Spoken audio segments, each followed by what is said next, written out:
Hello beautiful people. Welcome to Potter Vibes. In today's episode, we explore, what if Fleur Delacour found Harry crying at age 7 and her Veela magic bonded them as mates forever? Hit like, subscribe, and join our community of story lovers. Let's begin. Chapter 1, The Boy in the Rain. The summer Harry Potter turned 7, Uncle Vernon decided the family needed a holiday. This was, in itself, unusual enough to make Harry suspicious. Vernon Dursley did not do things for no reason, and the reason, Harry eventually gathered from a conversation he wasn't supposed to hear, was a business opportunity. Some French manufacturer of drill components wanted to meet Vernon in person, and Petunia had decided, in her particular way of deciding things, which involved long sighs and pointed silences until Vernon agreed, that if they were going all the way to France, they might as well make a proper trip of it. The French Riviera, Petunia had announced at dinner, holding a travel brochure like it was a religious text. Proper France. Not the tourist parts. Dudley had cheered and demanded ice cream. Harry had kept his eyes on his plate. He'd been given clear instructions the night before departure. He would not speak to strangers. He would not ask for anything. He would not embarrass them. He would stay close and be invisible, which was, Harry had long since understood, the Dursley family's preferred state for him, present enough to do the washing up, absent enough not to take up space. He was quite good at invisible by now. The hotel Petunia had selected sat on a stretch of coastline about 40 minutes outside Nice, where the rocky shore gave way to something almost genteel, cream-colored buildings, bougainvillea tumbling over whitewashed walls, the smell of salt and something floral that Harry couldn't name. Even through the fog of being cramped in an airplane middle seat for 3 hours with Dudley's elbow in his ribs, Harry had pressed his face against the taxi window and felt something loosen in his chest. It looked like a place where things could be different. It wasn't, of course. The hotel room had a cot wedged into the bathroom alcove for Harry, and Dudley got the bed by the window with the view of the sea. Vernon's meeting started the next morning, and Petunia occupied herself with the hotel pool and a stack of magazines, keeping Dudley close with promises of ice cream and the beach later. Harry was told, with the economical cruelty Petunia had perfected over years, that he could walk around the hotel grounds until lunch, provided he stayed where he could be seen and didn't touch anything. He lasted about 20 minutes before the grounds became the lane outside the grounds, and the lane became a coastal path, and the coastal path became somewhere Harry couldn't have found on a map if he tried. He wasn't running away. He'd thought about running away twice before, in a deliberate and careful way, once at 5 when Mrs. Figg was sick and Dudley had his friends over, and once at 6 when he'd accidentally made his teacher's wig change color and Vernon had locked him in the cupboard for 4 days with only crackers and water. Both times he'd talked himself out of it, because he was 7 years old and had nowhere to go and knew, in the cold practical part of himself that the cupboard had built, that the world outside the Dursleys was not necessarily safer than the world inside. But walking wasn't running away. Walking was just, moving. The path wound up along the headland, the Mediterranean spreading out below in every shade of blue. Harry had words for and several he didn't. He stopped once to watch a boat far out on the water, white sail catching the wind, and felt the loosening in his chest again. Then the sky, which had been blue all morning, made its decision, and the rain came down. Not gentle rain. French coastal rain, which apparently had opinions about things, sheeting sideways off the sea and soaking Harry through his too large t-shirt, Dudley's old one, for sizes too big, in under a minute. He ducked off the path without thinking and pushed through a gap in a stone wall where the mortar had crumbled, and found himself in the grounds of a house. It was a big house. He registered that distantly, through the rain and the growing awareness that he was thoroughly lost and thoroughly wet and that Petunia was going to be absolutely furious. The grounds were long and sloped down toward the sea, with gardens that had been let go slightly, not neglected, but relaxed, the kind of garden that felt inhabited rather than performed. There was an old stone bench under what might have been an olive tree, which wasn't actually providing much shelter from the rain but was better than nothing, and Harry sat down on it and pulled his knees to his chest and pressed his face against them. He wasn't crying. Then he was crying. It happened that way, sometimes, the crying snuck up on him when his guard came down, usually in quiet moments when he wasn't bracing for anything. He didn't make noise about it. He'd learned early that crying where the Dursleys could hear him only made things worse, so he developed a way of doing it silently, shaking slightly, face pressed into whatever was nearest, that released something without advertising it. He sat on the wet bench in the French rain and cried about the airplane seat and the bathroom cot and the fact that Dudley had pressed his face against Harry's window at 5 in the morning and breathed on it in that specific way designed to be annoying, and he cried about his cupboard, and he cried about the crackers and water 4 days, and he cried, and this was the part he tried hardest not to think about, because it was stupid. It was stupid, about the boat with the white sail, because it had looked so free, and he was 7 years old and he wasn't free, and he didn't know if he was ever going to be. He didn't hear footsteps. He didn't hear anything except rain and the distant sea until a voice said, very close, "Pourquoi tu pleures?" Harry's head came up fast, fists scrubbing at his face on instinct. There was a girl standing 3 feet away, staring at him with the direct, unself-conscious gaze of a child who hasn't yet learned that staring is rude.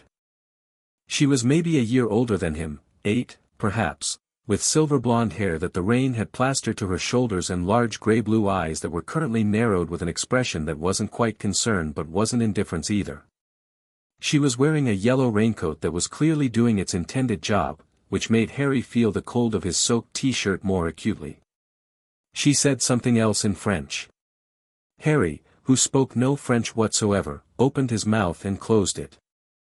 "Oh," the girl said, switching registers with the casual ease of someone who'd grown up bilingual. "You are English." "Yeah," Harry said, and his voice came out rougher than he'd intended. She didn't look away.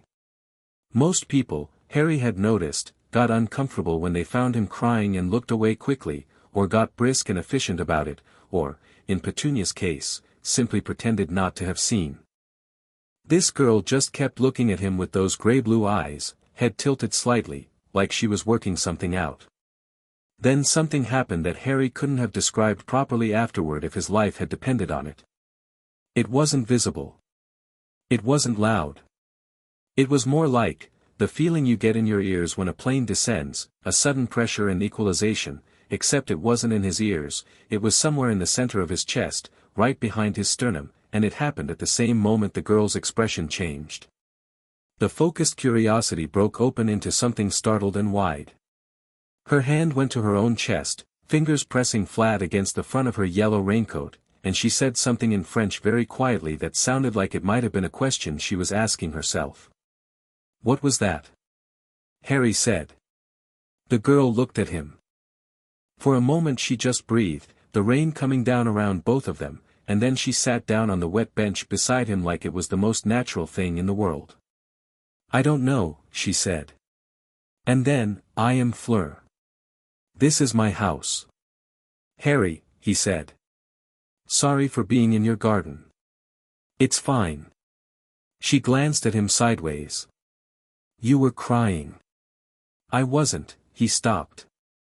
She was still looking at him with that direct gray-blue gaze, and there was something in it that made the automatic denial feel more effort than it was worth. "A little," he said. "Why?" It was such a simple question. Not rhetorical, not impatient, genuinely asking, in the tone of someone who expected a real answer. Harry looked out at the garden, the rain-dark olive tree, the slope of lawn toward the gray sea. "I don't know," he said, which was a lie, but not the kind of lie he could help. Fleur considered this. "You are lost?" "Yes." "You are staying at the hotel? The white one with the flags?" "I think so." "Yes." "That is 20 minutes." She stood, and held out her hand with the same unself-consciousness she'd brought to everything else so far, not offering help in a condescending way, just offering her hand like it was a practical solution to a logistical problem. "Come inside first. Maman will worry if she sees me wet." Harry stared at the outstretched hand for a moment. Dudley's friends didn't hold his hand. The Dursleys didn't hold his hand. He was not, generally speaking, a child whom people reached for. He took it. The house was warm inside in a way that hotel rooms and Privet Drive never quite were, a warmth that felt lived in rather than maintained, rising from a stone floor scattered with rugs, from bookshelves that overflowed onto the stairs, from the smell of something cooking that Harry's permanently half-hungry stomach registered with urgent interest. Fleur towed him through a hallway and into a kitchen where a woman was standing at the stove, her back to them, and Harry stopped dead in the doorway. Because the woman turned around, and she was the most beautiful person Harry had ever seen. Not in the way he'd been vaguely aware of some of Petunia's friends being pretty, this was something else, something that made the air feel different in the room, a beauty that had weight to it, that landed on you. She had Fleur's silver hair, longer and loose around her shoulders, and the same grey-blue eyes, and she looked at them both with a warm, questioning expression that shifted almost immediately when her gaze moved to Harry. The shift was subtle. Her eyes went to her daughter first, then to Harry, then, and this was the part Harry couldn't explain, they went between them. Like she was reading something in the space between their bodies, some invisible notation that meant something specific to her. "Fleur," she said, in a voice like warm water over river stones. "Tu es ce que est passé?" Fleur answered in French, gesturing at Harry with the ease of someone explaining something straightforward. The woman, her mother, clearly, listened, nodding slowly, and her eyes didn't leave Harry for more than a second or two throughout. Harry stood in the kitchen doorway, dripping on the stone floor, and tried to look like someone who wasn't lost and hadn't been crying and wasn't currently overwhelmed by everything about this house and these people. "You are Harry," the woman said at last, in English only lightly accented. It wasn't quite a question. "Yes, ma'am. My name is Apollon." She said it like she was offering something, not just answering. "You are cold. Sit, please." Harry sat. Fleur vanished upstairs and came back with a towel and a too-large cardigan that was clearly someone's, a man's, Harry guessed, soft grey wool, and deposited them on Harry with the brisk efficiency of someone much older than 8. Harry dried his face and pulled the cardigan on over his wet t-shirt and immediately felt considerably better, though the t-shirt was still soaked against his skin. Apollon set a bowl of soup in front of him without asking.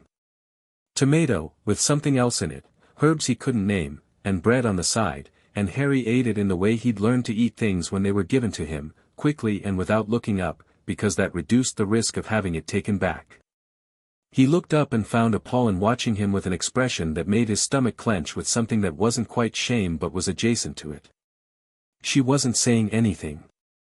She was just watching him eat, with very still eyes, and her expression had gone somewhere careful and quiet. Fleur, seated across from him, was eating her own soup with total concentration and didn't appear to notice any of this. "How long are you in France, Harry?" Apollon asked eventually. "A week," he said. "My uncle has meetings." "And your parents?" He kept his eyes on the soup. "They died when I was 1. A pause. "You live with your uncle and aunt and cousin." He hesitated, then added, because she was still watching him with that careful quiet, "It's fine." It came out sounding exactly as unconvincing as it was. Apollon said nothing for a moment. Then she said, "Fleur tells me you were sitting in our garden in the rain." "Sorry. I went through the wall where it's broken. I didn't know it was someone's." "It is fine," she said, echoing Fleur's earlier words so precisely that Harry wondered if this was a family thing, the same calm, unbothered "it is fine" deployed as a conversation ender. "You are welcome here." It was such a simple thing to say. Harry put his spoon down and looked at the table. "Thank you," he said. Later, after second soup, which Apollon produced without comment, and after Fleur had dragged him into the sitting room to show him a book of illustrated magical creatures she'd been annotating in the margins in purple ink, which Harry had looked at with polite interest and then with genuine fascination as the creatures in the illustrations moved, Apollon came and sat in the armchair opposite the sofa where they were both cross-legged with the book between them, and said, "Fleur, come here a moment." Fleur went. Apollon spoke to her in French, low and serious, and Fleur listened and then answered, and Apollon listened to that, and then there was a longer silence in which mother and daughter looked at each other in the way Harry had noticed people who were very close to each other sometimes could, not needing words for the main thing, only for the specifics. Then Fleur came back and sat down next to Harry, closer than she'd been before, and picked up the book, and said, without looking at him, "This one is a Veela," pointing to an illustration of a woman with white hair and fire around her hands. "They are like us." "A little." Harry looked at the illustration. The Veela in the picture was mid-transformation, the beautiful woman shape giving way to something older and fiercer, feathers rippling where skin had been, face shifting towards something that was not quite human. It should have been frightening. It looked, somehow, like freedom. "Like you?" he said. "My grandmother," Fleur said, still in that same matter-of-fact tone. "On Maman's side. We are 1/4 Veela." "It doesn't, we look normal," she added, with a slight edge that suggested this was something she'd had to explain before and didn't particularly enjoy explaining. "We just have some," she paused, searching for the English word. "Some things. That are different." "Like what?" She glanced at him sidelong. "You felt it," she said. "Outside. When I found you." Harry thought about the pressure in his chest, behind his sternum. The equalization. The feeling of something, clicking. "Yes," he said carefully. "That is a Veela thing," Fleur said. "Maman says," she paused again, and something flickered across her face that was too complicated for Harry to read at 7. "Maman says it is important. That it means something." She turned the page, to a new creature, a griffin, all golden feathers and fierce curved beak. "She is going to write a letter to a woman. A healer. Who knows about these things?" "Okay," Harry said, because he didn't have better words for it and because the clicking thing in his chest had faded to a warmth he didn't quite trust yet but didn't want to prod at either. "You should come back tomorrow," Fleur said. "We will be here all summer. I've only got a week." She considered this as a practical problem. "Then you should come every day." Harry thought about Petunia and the invisible rule and the general understanding that holidays were, for him, indistinguishable from normal life except with more unfamiliar ceilings. He thought about the way Apollon had watched him eat the soup. "Okay," he said. He came every day. The Desleys barely noticed. Petunia was occupied with the pool and her magazines, Vernon was in meetings until the afternoon and then at the hotel bar. Dudley had found a boy his own age at the hotel whose parents were indulgent about beach trips and ice cream. Harry slipped out after breakfast each morning and came back before lunch and nobody asked where he'd been, which was either a gift or an indictment, and Harry was old enough to understand it was probably both. Apollon fed him breakfast when he arrived, which he accepted with the careful gratitude of someone trying not to seem too hungry. Fleur showed him the Veela book in greater detail and then other books. She had strong opinions about which books were worth reading and communicated these opinions with a frankness that Harry found both alarming and refreshing, and took him down the garden slope to the rocky stretch of beach below the wall and taught him to identify tide pools with the enthusiasm of someone who'd been waiting for an audience for exactly this information. On the third morning, a woman arrived who was apparently the healer Apollon had mentioned, small and dark-haired with quick eyes, who sat with Apollon in the kitchen for 2 hours while Harry and Fleur were firmly established in the garden with a plate of biscuits and instructions to stay there. Harry could see through the kitchen window that the two women were talking seriously, and that at one point Apollon put her face in her hands briefly before straightening again. "What are they talking about?" Harry asked Fleur. "Us," Fleur said, eating a biscuit and staring out at the sea. "The bond." "What's a bond?" She looked at him. The gray-blue eyes did their assessing thing, and then she said, with the particular delivery of a child who has decided to tell you the truth and is bracing for your reaction, "It is a Veela thing. When a Veela finds the person they are supposed to be with. Forever." She held up her hand before he could react. "Not like," she made a face that was clearly about marriage, and dismissive of the concept at age 8. "Not now. It is not, Maman says it is a recognition. Like when you meet someone and you already know them. She paused. It is rare. Maman had one with Papa. She says it is. Another pause, longer. She says it is a gift. But it is also very serious. Harry sat with this. The Mediterranean was doing the thing it did in the afternoon, going from blue to something deeper, the light changing on the surface. Does it? He stopped. What? Does it bother you? He said it to the sea, not to her. That it happened. Like that. Without asking. Fleur finished, and her voice had something in it that told him she'd been thinking about this too, in her own 8-year-old way. Yes, she said honestly. A little. But Maman says, she hugged her knees. She says the bond doesn't make you do anything. It finds the person. What you do after is still yours. Harry looked at her then. She was frowning at the sea in the focused way she brought to everything, and her silver hair was doing the thing it did in the sea breeze, which was refused to be organized, and she looked 8 years old and very serious and not at all alarmed by the considerable strangeness of what she'd just described. Okay, Harry said. Okay, Fleur agreed. On the 5th day, Apollon sat down with Harry alone while Fleur was inside practicing her violin, audible through the open window, a piece Harry didn't know, played with the focused imprecision of someone who was technically proficient but hadn't found the feeling of it yet. Apollon had 2 cups of tea and she gave him one and sat in the garden chair across from him and looked at him for a moment in that careful, quiet way before she spoke. Harry, she said. I would like to ask you something, and I want you to tell me the truth. You do not have to, but I would like you to. He looked at his tea. Okay. Your uncle's house, she said. Is it? She stopped, as if selecting words carefully. Are you cared for there? The question sat between them on the garden table like something breakable. Harry had a well-worn answer to this question for teachers and Mrs. Figg and anyone else who'd gotten close enough to ask, yes, fine, everything's fine. The answer was so automatic it almost came out on its own. But Apollon was watching him with eyes that had already seen him eat soup like someone afraid it would be taken away, and she knew about Veela bonds and she'd been talking to the healer woman for 2 hours and something about the angle of the afternoon light made it hard to be automatic. It's not, they don't, he stopped. Started again. I have a place to sleep and food, he said, which was the truest version of fine he could manage.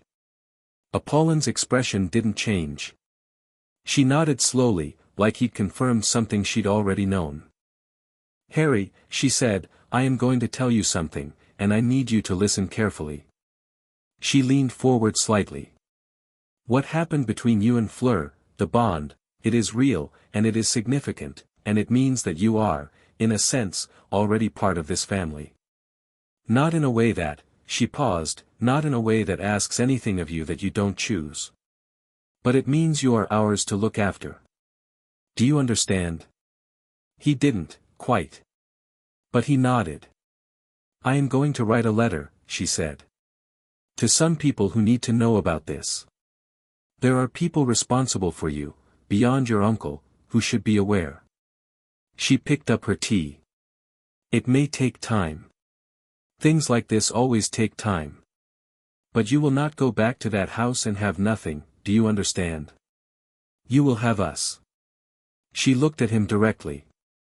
You will write to Fleur. I will give you the address. She will write back. And when you are old enough, we will find better arrangements. Harry looked at his hands around the teacup. They were small and the teacup was large and the garden was quiet except for Fleur's violin through the window, which had found, somewhere in the last few minutes, something that sounded almost like feeling. You don't know me, he said, and it came out smaller than he intended. You only just met me. The bond does not make mistakes, Apollon said simply. And I can see well enough on my own. He didn't have anything to say to that.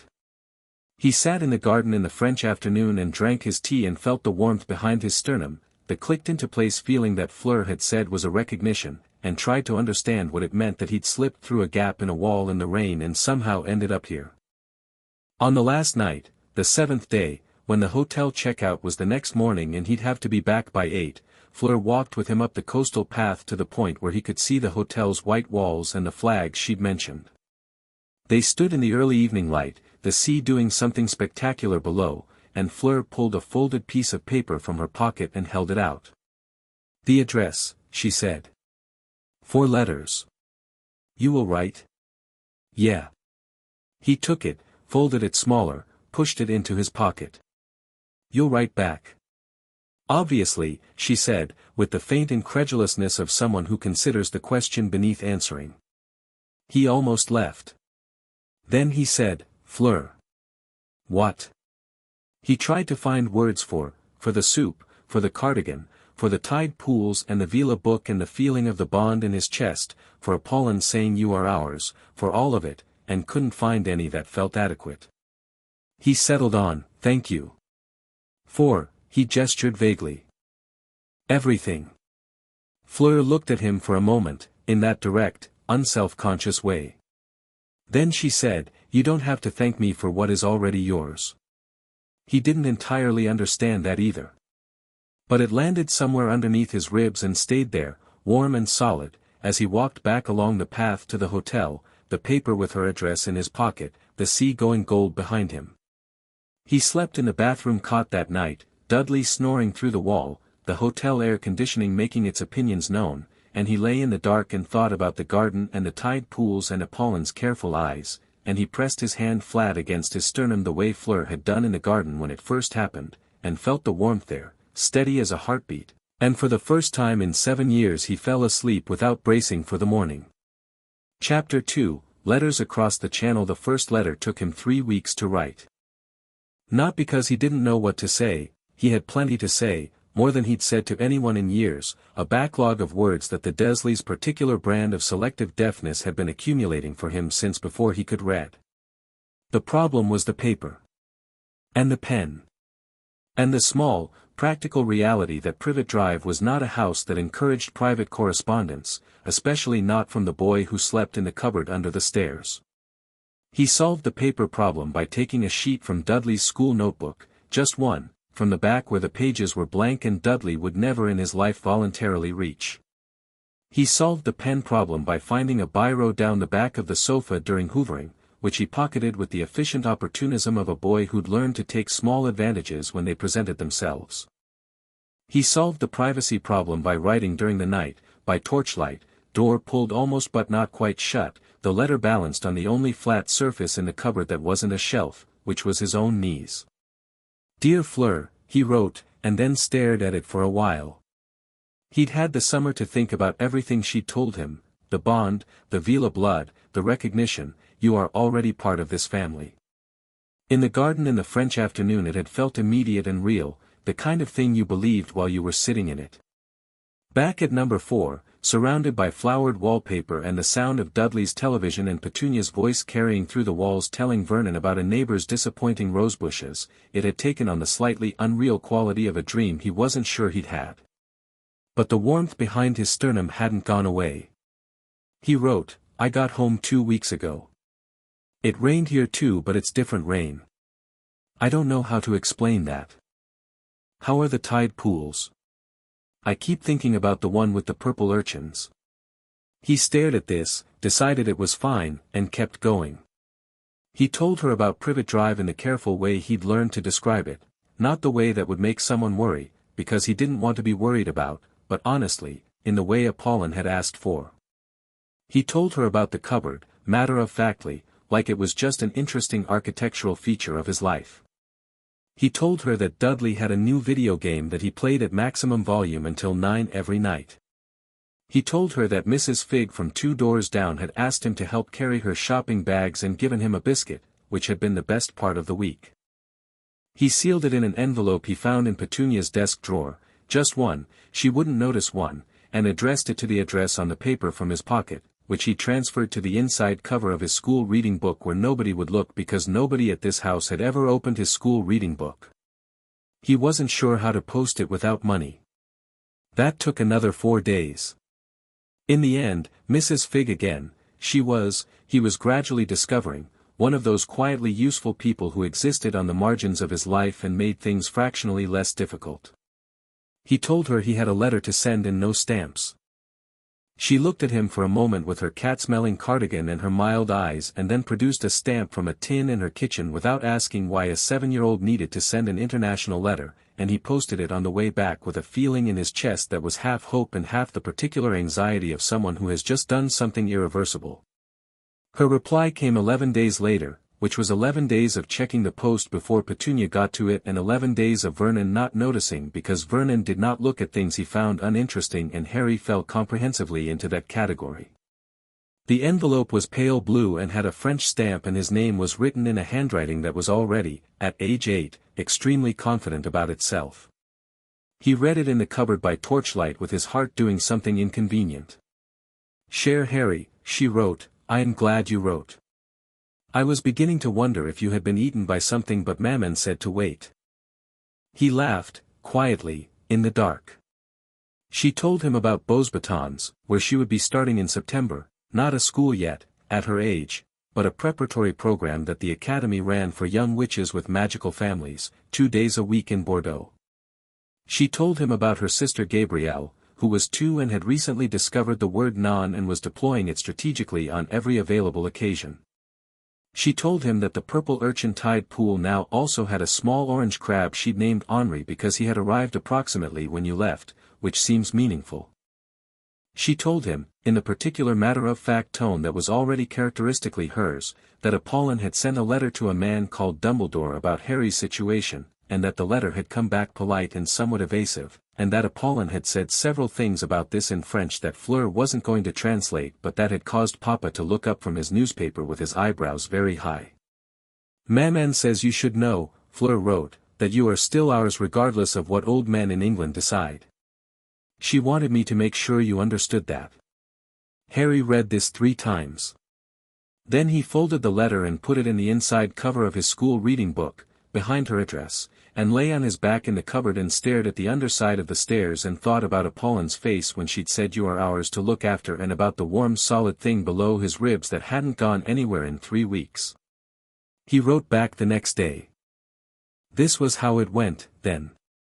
Letters across the channel, blue envelopes from France, whatever he could find from Privet Drive, back and forth across the distance in a rhythm that became, over months, the most reliable thing in his life. He learned her handwriting the way you learn a voice, grew able to read her moods in the pressure of her pen on paper, in the shift between her careful English and the French phrases that crept in when she was excited or frustrated.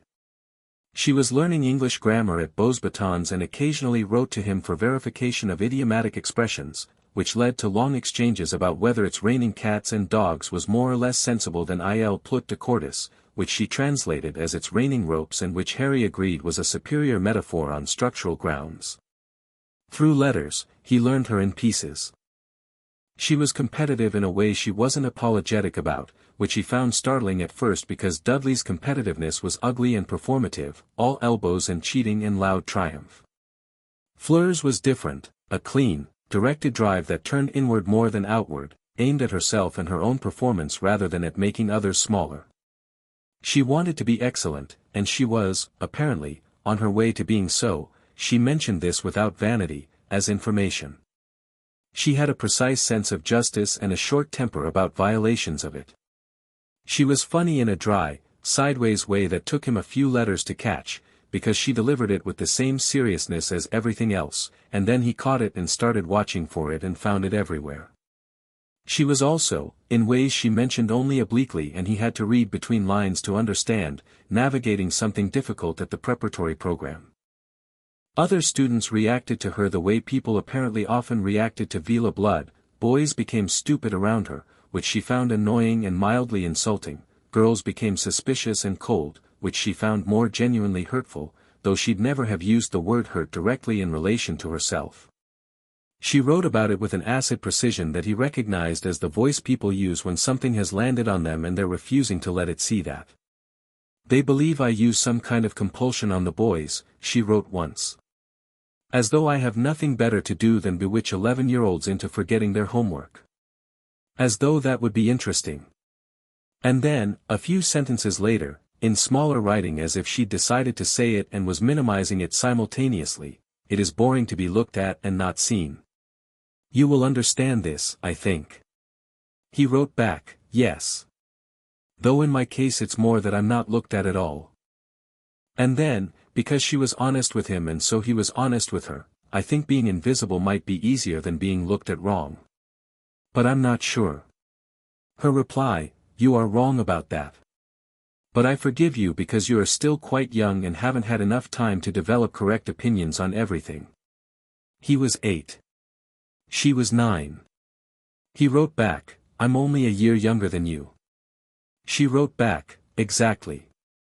The years passed in letters and they changed in them, the way people change when they're given room to, not all at once but in increments, each letter slightly different from the last, the vocabulary growing and the sentences lengthening and the thoughts becoming more complex as they both got older. Harry read everything he could get his hands on at the school library and at Mrs. Figg's. He discovered in his second year of borrowing from her shelves, an eccentric and wonderful collection that included several books about magical history that had clearly been misfiled among normal history books either by accident or by design. He started asking Fleur questions about the magical world and she answered them with the thoroughness of someone who found the questions genuinely interesting, because most people in her world, she wrote, simply knew things and never thought to ask why. He learned about Veela from her, real information, not the illustrated book version. He learned that the compulsion effect was involuntary and that she found it distressing in a way she'd only admit in letters to him, that it made genuine connection feel impossible sometimes, because you could never be fully sure whether someone liked you or was just caught in the ambient effect of what you were. He learned that the bond they shared meant he was largely immune to this, which was one of the reasons she'd been able to talk to him normally from the first moment. "You saw me," she wrote once, in a letter that had clearly been written carefully. "In the garden. You were too busy crying to be fascinated by me." And then, because she couldn't let sentiment sit unchallenged, "I mean this as a compliment." He wrote back, "Noted." What she didn't know, what he kept in the letters he wrote and then didn't send, the scraps of paper he used to work out what he actually thought before he decided what to say, was what her letters did for him in a more immediate, practical sense. There were bad weeks at Privet Drive. Vernon's temper had a seasonal quality, worse in winter when business was slow, worse when something at the office went wrong and he came home already simmering. Petunia's particular skill was an emotional temperature management that kept the household hovering always at whatever degree was most comfortable for her and Dudley, which meant Harry existed in the negative space of that, colder or hotter depending on what they needed from him. The cupboard was not comfortable and he was growing, which was inconvenient given its dimensions. In the bad weeks, the letters they were a fixed point. He'd take them out of the school reading book and read them in order, all of them, and they constituted a kind of evidence, that there was a garden in France with tide pools and a crab named Henri and a girl who thought he had correct opinions about approximately nothing and who had sat next to him on a wet bench and held his hand without being asked. That he was ours to look after. That there was a warmth below his sternum that persisted regardless of the weather at Privet Drive. It wasn't that the letters made the bad weeks good. It was that they made them survivable, which was something different and, he thought, more honest. He was 10 when the worst one happened. It wasn't, looking back, he would have difficulty explaining what made it the worst, specifically, except that it was a combination of things in the same week. Vernon had lost a major account and come home furious 3 days in a row. Dudley had told a lie at school that resulted in Harry being called to the headmistress's office for something he hadn't done, and he tried to explain this and nobody had believed him because the Dursleys had a good reputation on Privet Drive and Harry did not. Petunia, in the wake of all this, had, not in a dramatic way, not loudly, because she didn't do things loudly when she could do them quietly and with maximum effect, had gone through his cupboard and taken the letters. Not all of them. She'd left the ones at the back that he'd hidden in the reading book's cover. But the ones he'd kept in the box he'd made from an old shoebox, the longer ones, the ones he'd reread most often, those were gone, and when he came back to the cupboard after school they weren't there, and he sat on his cot and was very still for a long time.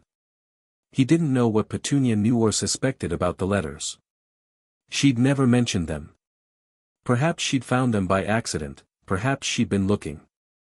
Either way they were gone, and he sat in the dark with the shoebox that now held only a few dried Tide Pool shells Fleur had sent him pressed in an envelope once, and he felt something that was bigger than anger and quieter than grief, and he didn't have a name for it.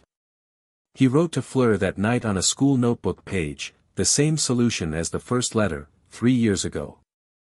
He told her what had happened, and it was the most unguarded thing he'd ever written to her, because he was tired and 10 years old, and the usual careful management of what he said was beyond him at 11:30 at night by torchlight with the missing letters sitting in his chest alongside everything else. He told her about the bad weeks, the ones he'd not mentioned, and about Vernon, and about the lie at school, and about the specific quality of loneliness that came from living in a house where you were present but not counted. He told her he was fine, at the end, because he was always fine, fine was what he did. But the letter was an honest portrait of what fine looked like from the inside. He posted it with the last of a book of stamps Mrs. Figg had given him in September, and then he went to school and came back and did the washing up and told himself that things were normal and mostly believed it. Her reply came 5 days later and was the shortest letter she'd ever sent him. Harry. I am coming to Privet Drive at the end of this month with Maman. Your address is on all your letters. Tell your aunt and uncle they should expect us on Saturday the 27th. I don't care if this is convenient for them. Fleur. Underneath, in Apollin's handwriting, Harry. We are coming. Prepare yourself for your aunt to be very surprised. A. He read it twice, sitting on the garden wall because Petunia had him doing weeding and he'd gone temporarily stationary with the letter in his hand. Then he put it in his pocket and went back to the weeding with something in his chest that felt like, he didn't have the exact word for it. Not quite relief. Something more like being found. He spent 4 days trying to decide whether to tell Petunia they were coming. He decided, in the end, that Apollin's phrasing, I don't care if this is convenient, suggested that the element of surprise was perhaps intentional, and left it alone.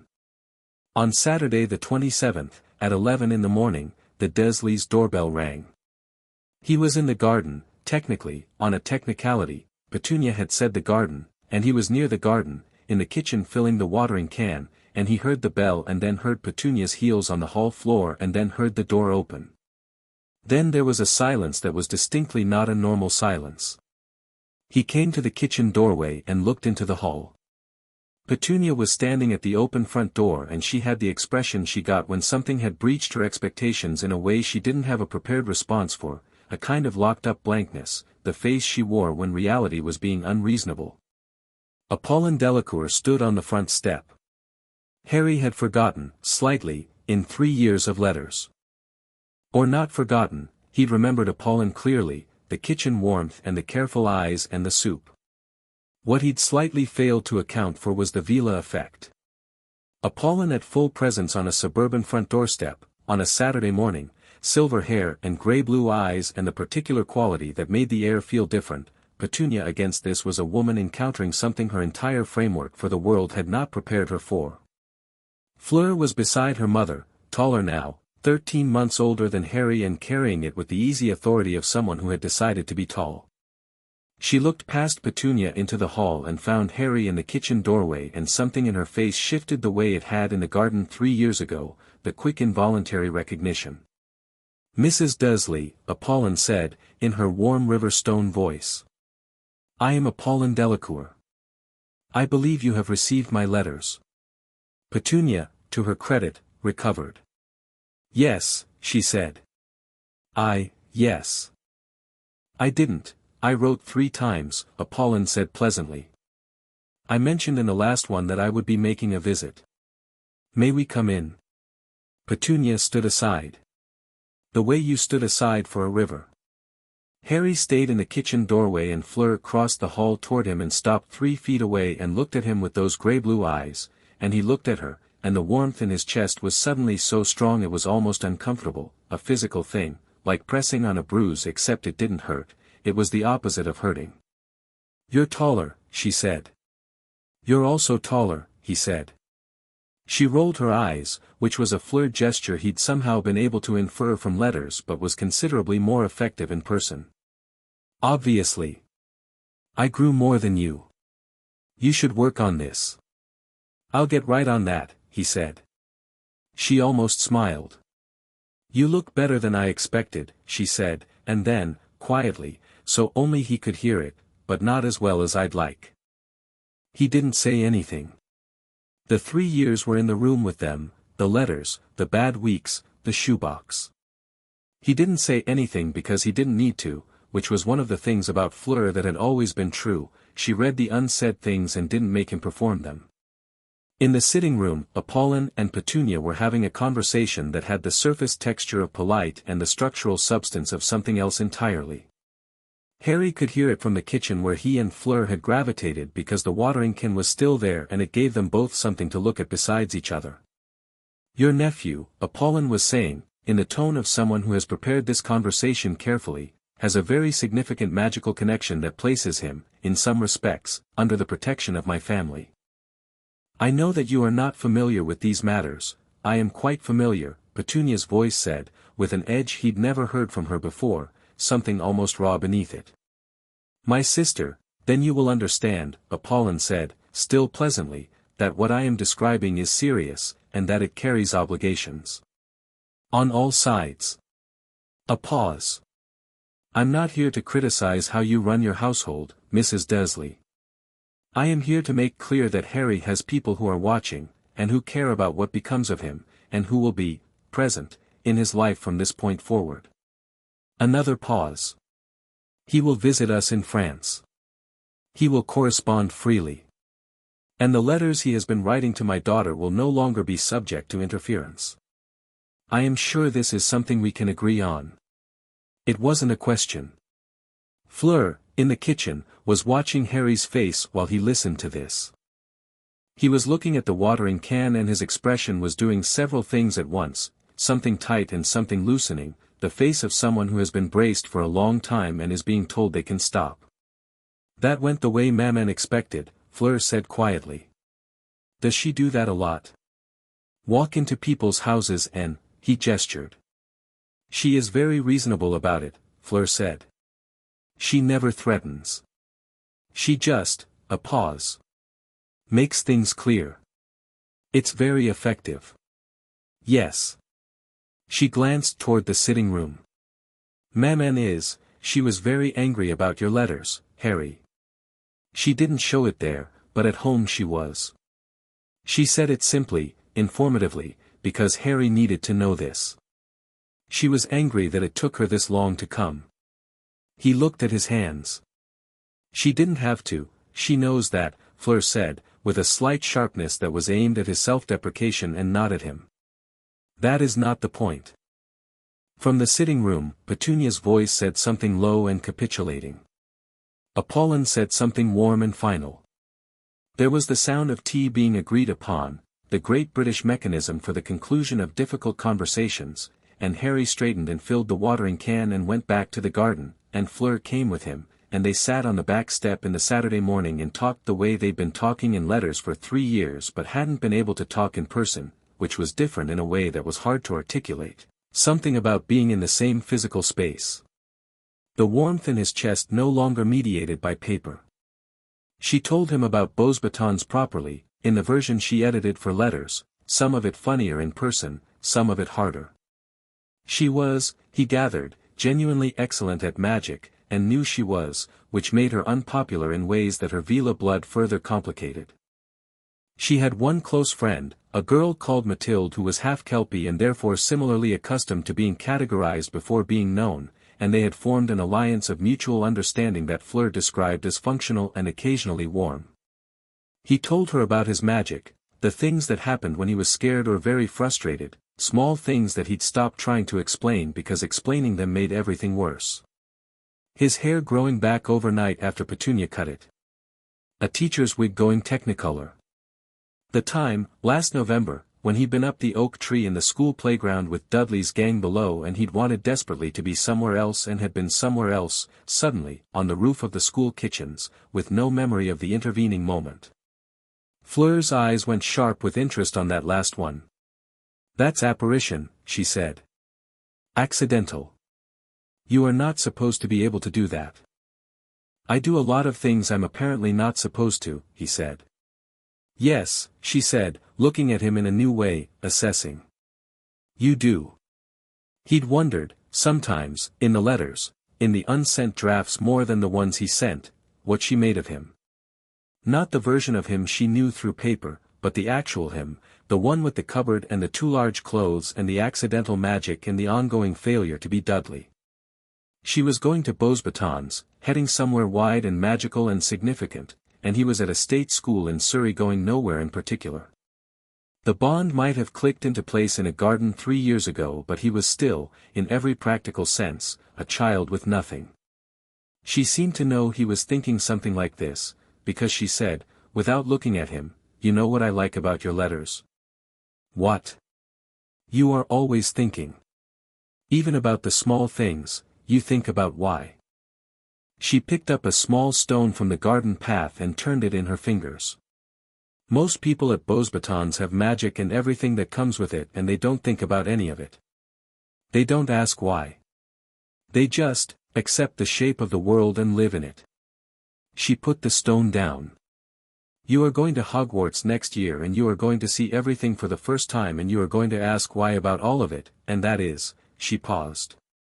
That is a better kind of magic than most people there will have. He looked at her. She was looking at the garden with her chin up in the way she had, slightly challenging, as if she expected him to argue. "Thank you," he said. "I wasn't complimenting you," she said.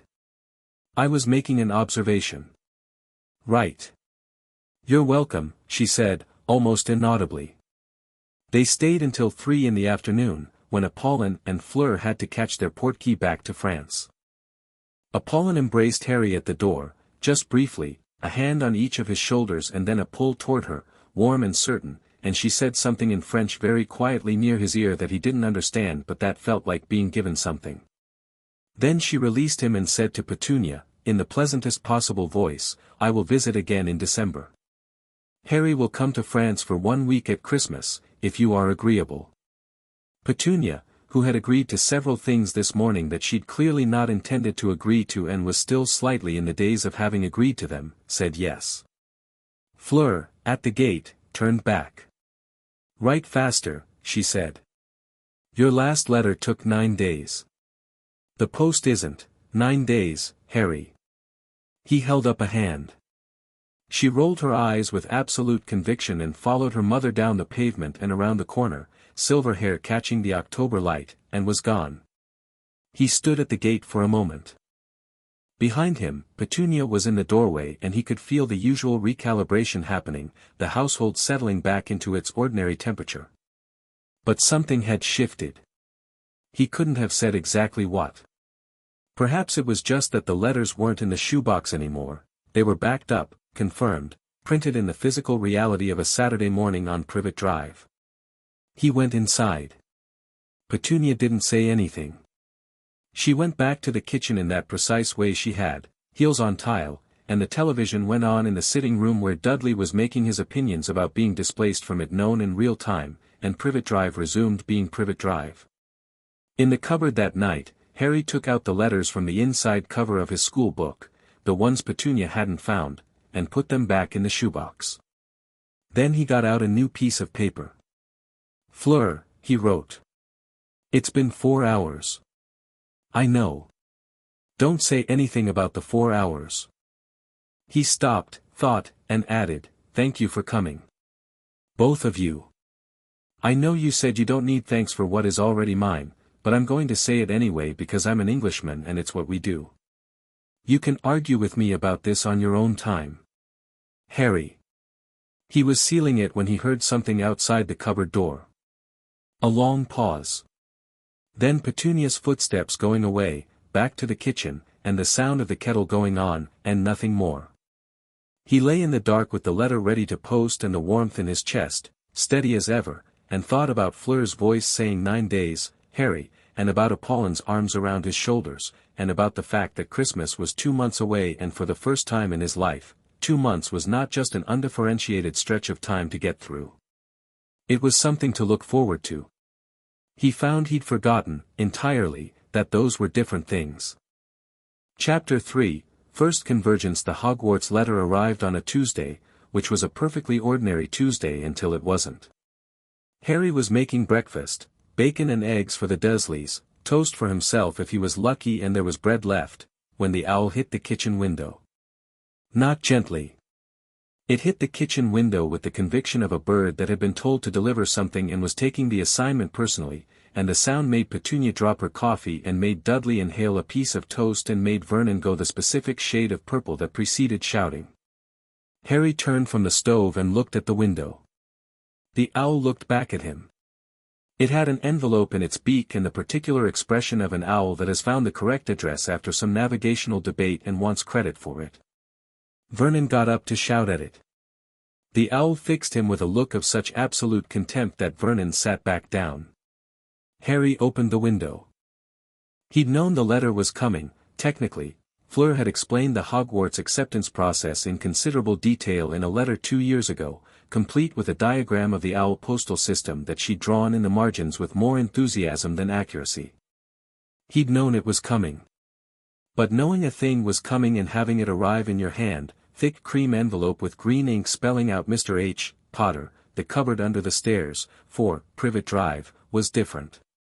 The cupboard address in particular did something to his face that he was glad nobody in the kitchen was paying the right kind of attention to. The cupboard under the stairs. He pocketed the letter before Vernon had recovered enough to demand it, which was a small, deliberate act that would have consequences, and he knew it and did it anyway. That evening, from the cupboard, he wrote to Fleur. It came. The address said the cupboard. Just in case you ever wondered if I was exaggerating about that. Her reply arrived 3 days later. He didn't know what he'd expected, something dry and practical, probably, a Fleur response that would reframe the information as useful data rather than as what it actually was, which was a small architectural record of everything wrong with his first 10 years of life. Instead, the letter was uncharacteristically brief. I know you weren't exaggerating. I never thought you were. See you in September. F. And below that, in French, a single sentence that he didn't recognize. He copied it down carefully and took it to Mrs. Figg, who had studied French at school and still had her dictionary. She translated it with the slight bemusement of someone who'd been asked to translate things before and learned not to ask context questions. Those who make a child sleep in a cupboard have never deserved him. He folded the letter and put it in his pocket and kept it there for the rest of the week. The next 5 weeks were bureaucratic chaos of a sort that Privet Drive had never encountered. Dumbledore arrived on a Thursday. Harry had been half expecting him, because Apollon had mentioned in a letter that she'd written again and that this time the tone of the reply had been slightly less evasive, suggesting that the arrival of a Hogwarts letter had recalibrated someone's priorities. He was exactly as Harry had imagined him from magical history books, tall and old in a way that was interesting rather than decrepit, eyes that did the twinkling thing described in 2 separate texts he'd read, half-moon glasses, robes that were technically purple but were so thoroughly purple that they felt like a statement. He looked at Harry for a long moment on the Dursleys' doorstep, and Harry looked back, and something shifted in the old man's expression, a rapid recalibration, like a person reading a room and finding it different from the briefing. Harry, he said warmly. I am Albus Dumbledore. I've been looking forward to meeting you for quite some time. I know who you are, Harry said. Fleur's mentioned you. Come in, Professor. Dumbledore's eyebrows moved fractionally upward. Then he smiled, and the smile was genuine, and Harry filed him under not an enemy but not entirely safe either, which was a category he developed from Fleur's oblique descriptions and Apollon's more pointed ones. The conversation with the Dursleys was brief and had the same quality as Apollon's visit. Dumbledore was pleasant throughout, in a way that left no actual room for disagreement, and Vernon sputtered and Petunia went glassy, and by the end of it Harry had permission to purchase his school things and a vault key for a Gringotts account that apparently contained more than enough to cover the expense, and Dumbledore had taken tea and complimented Petunia's sitting room with every appearance of sincerity. At the door, leaving, he said to Harry quietly, I understand you've been in correspondence with the Delacours. Yes, Harry said. A remarkable family, Dumbledore said, in a tone that contained several layers. Harry was 11 and not quite equipped to fully read. Apollon is a formidable woman. She is, Harry agreed. A pause. The blue eyes did something assessing over the half-moon glasses. You are not quite what I expected, Harry. I get that a lot, Harry said. Dumbledore smiled, smaller this time, more genuine. No. I imagine you do. He turned to go, then paused. I will be at Hogwarts when you arrive. I hope you'll find it, home. Harry thought about the cupboard address on the letter. I'm sure I will, he said, which was not the same as yes. Diagon Alley was, it was a lot.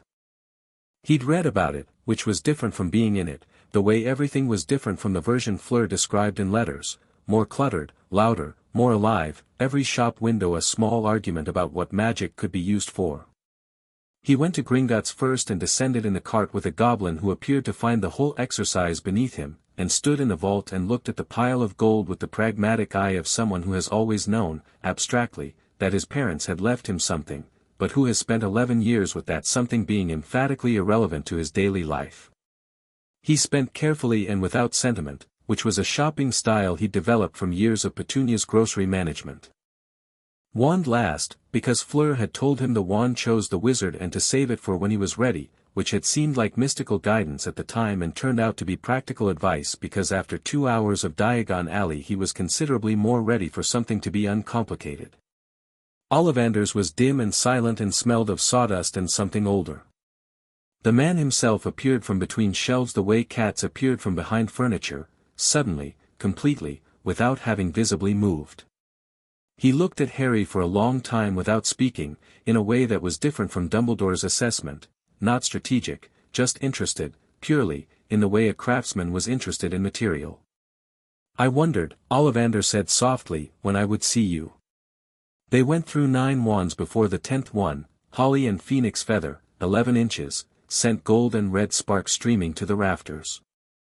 The warmth in Harry's chest surged when he held it, not the Veela bond warmth but something adjacent, something that resonated with it, and he held the wand and felt the usual clicking into place feeling that he associated now with things that were genuinely his. Ollivander looked at him with those pale eyes and said, curious. Very curious. Sorry, Harry said. What's curious? That wand, Ollivander said, has a brother. Another phoenix feather wand, made from feathers given by the same bird. That wand, its brother, did something terrible, once. He looked at Harry steadily. I wonder what you will do. Harry looked at the wand. Something better, he said. He thought Ollivander almost smiled. The Hogwarts Express was at 11:10 on September 1st, which he knew because Fleur had written him a letter in August that was essentially a comprehensive guide to the first day, including the observation that the food trolley which was called Edith and that the pumpkin pasties were worth getting immediately because they ran out. She also wrote, you will be sorted. Don't be afraid of the sorting, it is just a hat. I know you think this is obvious but you are British and therefore prone to unnecessary anxiety about hats. He'd written back, I'm not afraid of the hat. Which was true. He was mildly curious about the hat in the way he was curious about most things in the magical world, with the wondering, questioning attention that Fleur had told him was his best quality and that he'd begun to believe, tentatively, she was right about. The platform was chaos in the best possible way, magical families in dense clusters, owls in cages and cats underfoot and an elderly wizard loudly arguing with a set of self-propelling trunks, and Harry moved through it alone with his trolley and found the barrier between 9 and 10 and went through it, because the instructions Dumbledore had left said to do so and because Fleur had confirmed this. And the scarlet engine was there and the platform was everything she described, and he felt the loosening in his chest again, the same thing as the French coast, the things could be different here feeling. He found a compartment and sat in it and watched the platform through the window. A red-haired boy stuck his head in, freckled, slightly gangly, with the open, well-meaning face of someone who has grown up in a full house and has the unconscious ease with strangers that comes from that. All right if I sit here. Everywhere else is full. Yeah, go ahead, Harry said. The boy sat down with the comfortable sprawl of someone who occupied space without anxiety about it. "Ron Weasley," he said. "Harry Potter." Ron's eyes went to his forehead briefly, the scar, which Harry was already used to people looking at, and then, to his credit, came back to Harry's face instead of staying there. "You're actually, yeah," he said, with the deflating self-awareness of someone who knows they're being obvious. "Sorry. My mum told us about you, growing up. You're sort of, you know. Famous," Harry said. "Yeah. Is it weird?" Harry considered this. "I didn't know about it until 2 months ago, so it's mostly just surprising. I expect it'll get weird later." Ron laughed, which was a good laugh, uncomplicated. Harry liked him almost immediately in the way you sometimes like people for no specific reason that you could point to, an instinct that turned out, later, to have been correct. A girl appeared in the doorway partway through the journey, bushy brown hair, slightly too intense eyes, the bearing of someone who has read extensively about a situation and is managing the gap between preparation and reality with effort.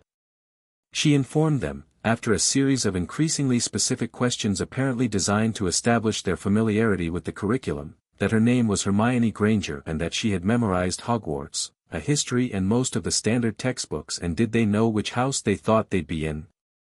Ron said Gryffindor, his whole family was Gryffindor, basically. Harry said he wasn't sure. Hermione said she hoped Gryffindor, because of Dumbledore, and then launched into a description of Dumbledore's published academic work that lasted until the train began to slow. In the excitement of arrival, the boats across the Black Lake, the castle rising out of the dark like something out of a picture book he'd had briefly at age 4 before Dudley sat on it, Harry forgot to be anything but present, which was the best state to be in for things like this. The castle was genuinely extraordinary. He knew, from letters and books and 3 years of accumulated magical education by correspondence, what Hogwarts was supposed to be, but knowing and seeing were, as always, different things, and the seeing hit him somewhere childhood adjacent, some part of him that had lain flat under 10 years of privet drive and was now, apparently, standing up. The Sorting Hat was, as promised, just a hat. It sang at some length about the 4 houses, and Harry sat in the line of first years and listened to it with his usual quiet attention. When they called his name, the hall did what he'd been told halls did, went very still, then filled with sound, the Potter name traveling from table to table like a stone dropped in water. He walked to the stool feeling the weight of every eye in the room and sat down, and the hat dropped over his forehead and everything went slightly dark and private. "Well," said the hat, in a voice that was inside rather than outside his head. "You're interesting." "I've been told," Harry thought back at it. "Courage." "Yes, there's plenty of that, more than you know, given your circumstances. And intelligence, quite a lot of it, actually, and the kind that asks questions, which is rarer than people think." A pause, the hat doing whatever a hat did when it was thinking. "You do well in Ravenclaw. The mind is certainly there." Another pause. "But Gryffindor, there's something in you that doesn't run from difficult things. You've been not running from difficult things for 11 years. The voice shifted, became more certain. "Yes. I think, Gryffindor," Harry thought at it, with the calm of someone who already knew this about himself and had decided to agree. "Gryffindor." The hat shouted to the hall. He walked to the Gryffindor table through the noise of applause, louder than for most, a particular quality to it that he recognized as the sound of people celebrating something they'd been assigned to celebrate, and sat down and found Ron sliding in beside him and Hermione appearing across the table and felt, with quiet certainty, that these were his people. Not because they were famous or impressive, they weren't, yet, but because Ron's grin was entirely genuine and Hermione's intensity was the intensity of someone who cared about things, and Harry had always responded to both of those qualities. The feast was extraordinary in the literal sense, every dish appearing and disappearing from plates that went from empty to full with no visible intervention. Harry ate with the focus of someone who had grown up without food security and who, even now, treated meals with a certain respectful attention that Ron appeared to find, not judgmentally, amusing. "You eat like you think it's going to disappear," Ron said. Old habit, Harry said. Ron nodded with the easy acceptance of someone who had brothers who'd done worse, and passed him the roast potatoes. Across the hall, at the teacher's table, Dumbledore watched Harry with that thoughtful blue gaze. Harry caught it once and held it for a moment, not a challenge, just an acknowledgement, and Dumbledore gave him a small nod and looked away. Something about Hogwarts unlocked him in ways he hadn't entirely anticipated. The magic was the most obvious part, spells that came to him with the ease of something that had been there all along and only needed the correct framing. The way accidental magic had always been fluent in him and structured magic turned out to be no different. Professor Flitwick, tiny and enthusiastic, had a way of presenting charms as puzzles with multiple solutions that suited Harry's particular brain perfectly. McGonagall's transfiguration was strict and methodical, and Harry found the strictness clarifying rather than intimidating, because it was the structured, predictable kind of strictness rather than the arbitrary kind he'd grown up with. The first week, he was careful. Not because he was hiding, he remembered Fleur's letters, remembered the unsent drafts where he'd processed the constant instruction to shrink himself at Privet Drive and the letters he'd sent where he'd worked out that it was instruction to survival rather than instruction to life. He was careful the first week the way a person is careful on new ground before they know where the solid parts are. By the second week, he stopped being careful. Potions was the first class where this became relevant. Snape was, Fleur had mentioned Snape, actually, in the context of the man who marks Beauxbatons students at potions competitions is called Snape and has the energy of someone who has decided to be unpleasant on principle. Meeting him in person, Harry revised this slightly to, the energy of someone who has decided to be unpleasant for personal reasons that are more complicated than principle. The man swept into the classroom with the particular theatrical competence of someone who had spent years perfecting an entrance, and his voice when he took attendance had the clipped, precise quality of a person who used language as a precision instrument. He reached Harry's name and paused. "Ah," he said. "Harry Potter." He looked up from the register. "Our celebrity." The class went quiet in the way classes went quiet for social dynamics, the attentive silence of people waiting to see what a collision produced. Harry looked at him. He'd spent 3 years reading magical history, had Fleur's education from letters, had grown up in a house where the way you responded to contempt determined everything about what happened next. He felt the social moment clearly and made a considered choice. "Professor," he said, pleasantly. Snape's eyes narrowed slightly. He asked his 3 rapid-fire questions, Bezoar, Monkshood, the difference between asphodel and wormwood, and Harry answered all 3, not because he was performing but because he genuinely read the textbook twice and found potions chemistry legitimately interesting, and Snape's expression moved through something complicated at the 3rd correct answer before settling back into its default register. "Adequate," Snape said, which Harry gathered was the equivalent of high praise from that particular direction, and moved on. Ron, beside him, let out a breath. "Blimey," he whispered. "He's straightforward," Harry said quietly. "Once you know what he wants." "What does he want?" "Respect for the subject," Harry said. "Not for him." "The subject." Ron glanced at him sideways. "How'd you know that?" Harry shrugged. He quoted Paracelsus in his introduction. People who quote people they admire want you to understand why they admire them. Ron stared at him for a moment. "Did Fleur teach you that?" Harry had mentioned Fleur in passing, by now, not extensively, not the full context, but enough that Ron knew there was a French girl who wrote him letters and had educated him in the magical world. "Sort of," he said. October arrived with the particular quality of Scottish autumn, vivid, aggressive, the trees around the lake going red and gold like they were making a point about it. Harry had settled into Hogwarts the way he settled into places where things made sense, with a kind of deep, undemonstrative satisfaction, the satisfaction of an organism in the correct environment. He was good at the magic. He was good at it in the same way he was good at understanding people, not showy, not proving it, just quietly and completely. Quidditch, which he discovered at the first flying lesson, was something else. The broomstick rose when he told it to, the first one in the class, because he'd read about broomstick synchronization in a borrowed library book and understood the theory before he put his hand over the stick, and when Madame Hooch released them to fly free he rose to 50 feet and everything below became small and manageable and the wind was in his face and the world from up here was blue sky in every direction. It was like the boat with the white sail. He flew for 20 minutes before coming back down, and found Madame Hooch watching him with an expression that shifted rapidly from assessment to decision. 2 days later he was on the Gryffindor Quidditch team as Seeker, the youngest player in a century, and he had the particular feeling of something clicking into place that was becoming a familiar sensation. He wrote to Fleur, "I found flying. I think you forgot to mention flying." She wrote back, "I didn't forget. I decided you should find some things yourself. How was it?" He wrote back, "Like the boat." Her reply, "Yes. I thought it would be." The troll was on Halloween. In retrospect, Harry would think that it was the sort of event that crystallized certain things. Not because trolls were unusual in wizarding life, they weren't, apparently, but because of the specific sequence of events that led to him and Ron running toward a girl's bathroom rather than away from it.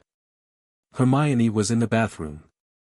They knew she was in the bathroom because the reason she was in the bathroom was that Ron had said something cruel and dismissive about her in a moment of frustrated thoughtlessness and Harry had told him quietly but with some precision that he'd been unkind, and Ron had known it and felt terrible about it, and they'd spent the feast looking for her without finding her and then Parvati Patil had mentioned the bathroom and then Quirrell had come in shouting about a troll and the great human. Dispersal began. Harry went down the corridor toward the girls' bathroom because Hermione was there and she didn't know about the troll. He didn't deliberate about this. Ron came with him for the same reason, the guilt about the bathroom sending, Harry thought, channeled into something useful. The troll was insufficient. It was the size of a small building that had decided to become ambulatory and was confused about the logistics.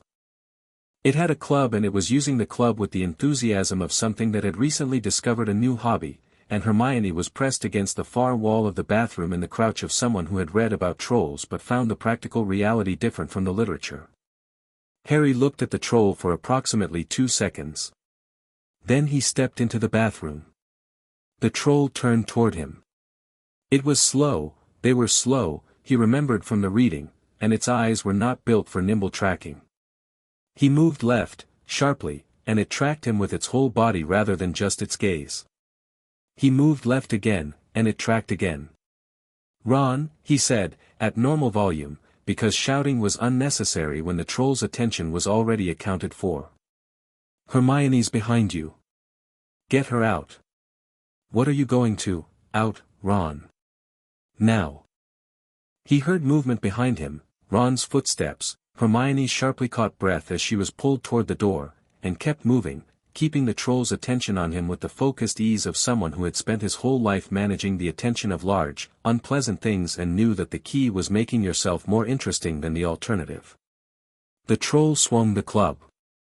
He stepped back, not panicked, just calculating, and it hit the sink to his left, which exploded in a very satisfying cascade of porcelain, and the troll drew back for another swing and Harry said, clearly, Wingardium Leviosa. The club rose from the troll's fist. The troll looked at its empty hand with an expression of profound philosophical confusion. Then it looked up, at the floating club, and then, because trolls were simple but not entirely stupid, just differently arranged, it opened its mouth to make a noise. Harry brought the club down on the troll's head. Once, with precision. The troll sat down like a building being demolished. The floor shook. Everything went silent except for the sound of water from the destroyed sink and Hermione making a small, involuntary noise from the doorway that might have been surprise. Harry lowered his wand. He wasn't breathing hard. McGonagall arrived with Snape and Quirrell 40 seconds later and surveyed the scene, destroyed bathroom, unconscious troll, Harry standing in the middle of it with his wand still out, with the expression of a woman who has seen many things in her career but is not entirely prepared for all possible iterations of them. "Potter," she said. "Professor," he said. A very long pause. McGonagall looked at the troll. Then at Harry. Then at the troll again. Are you injured? No. Another pause. 5 points to Gryffindor, she said finally, which struck Harry as an underscore, and 10 points taken, for being out of bounds in the first place. She looked at him with something that was not quite what he expected, not the impressed but will not show it that he'd been bracing for, but something more measured, more considering. Well done, she added, almost to herself, like she hadn't meant him to hear it. He had heard it. Ron, at the doorway, stared at him as they walked back to Gryffindor Tower ahead of the professors. You weren't even scared. I was a little scared, Harry said. You didn't look it. Being scared and looking scared are different things. He glanced at Hermione, who was walking on his other side with an expression doing several things at once, gratitude, embarrassment about the bathroom, and the particular discomfort of an academic who has been rescued from a practical situation they feel they should have handled themselves. You okay? He said. Yes, she said, and then, thank you. Both of you. She said it stiffly, with the formality of someone unaccustomed to being in the debt position of a social exchange. Ron's idea, Harry said. He came to find you. Ron made a strangled noise.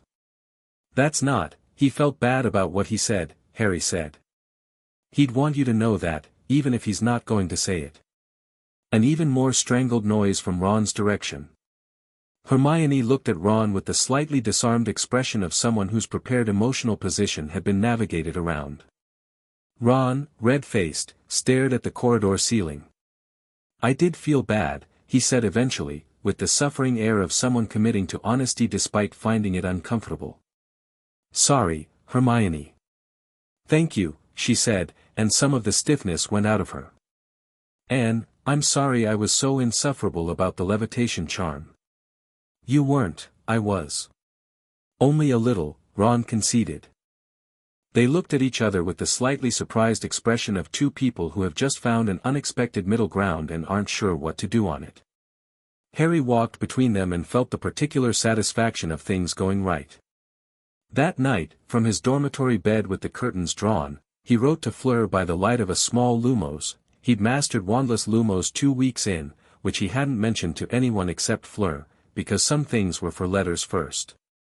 He told her about the troll, matter-of-factly, the way he told her things he wasn't performing for anyone else. He told her about Ron and Hermione and the way the three of them had crystallized in the bathroom corridor, the particular thing that happens sometimes with people where you were suddenly further along in knowing them than the timeline justified.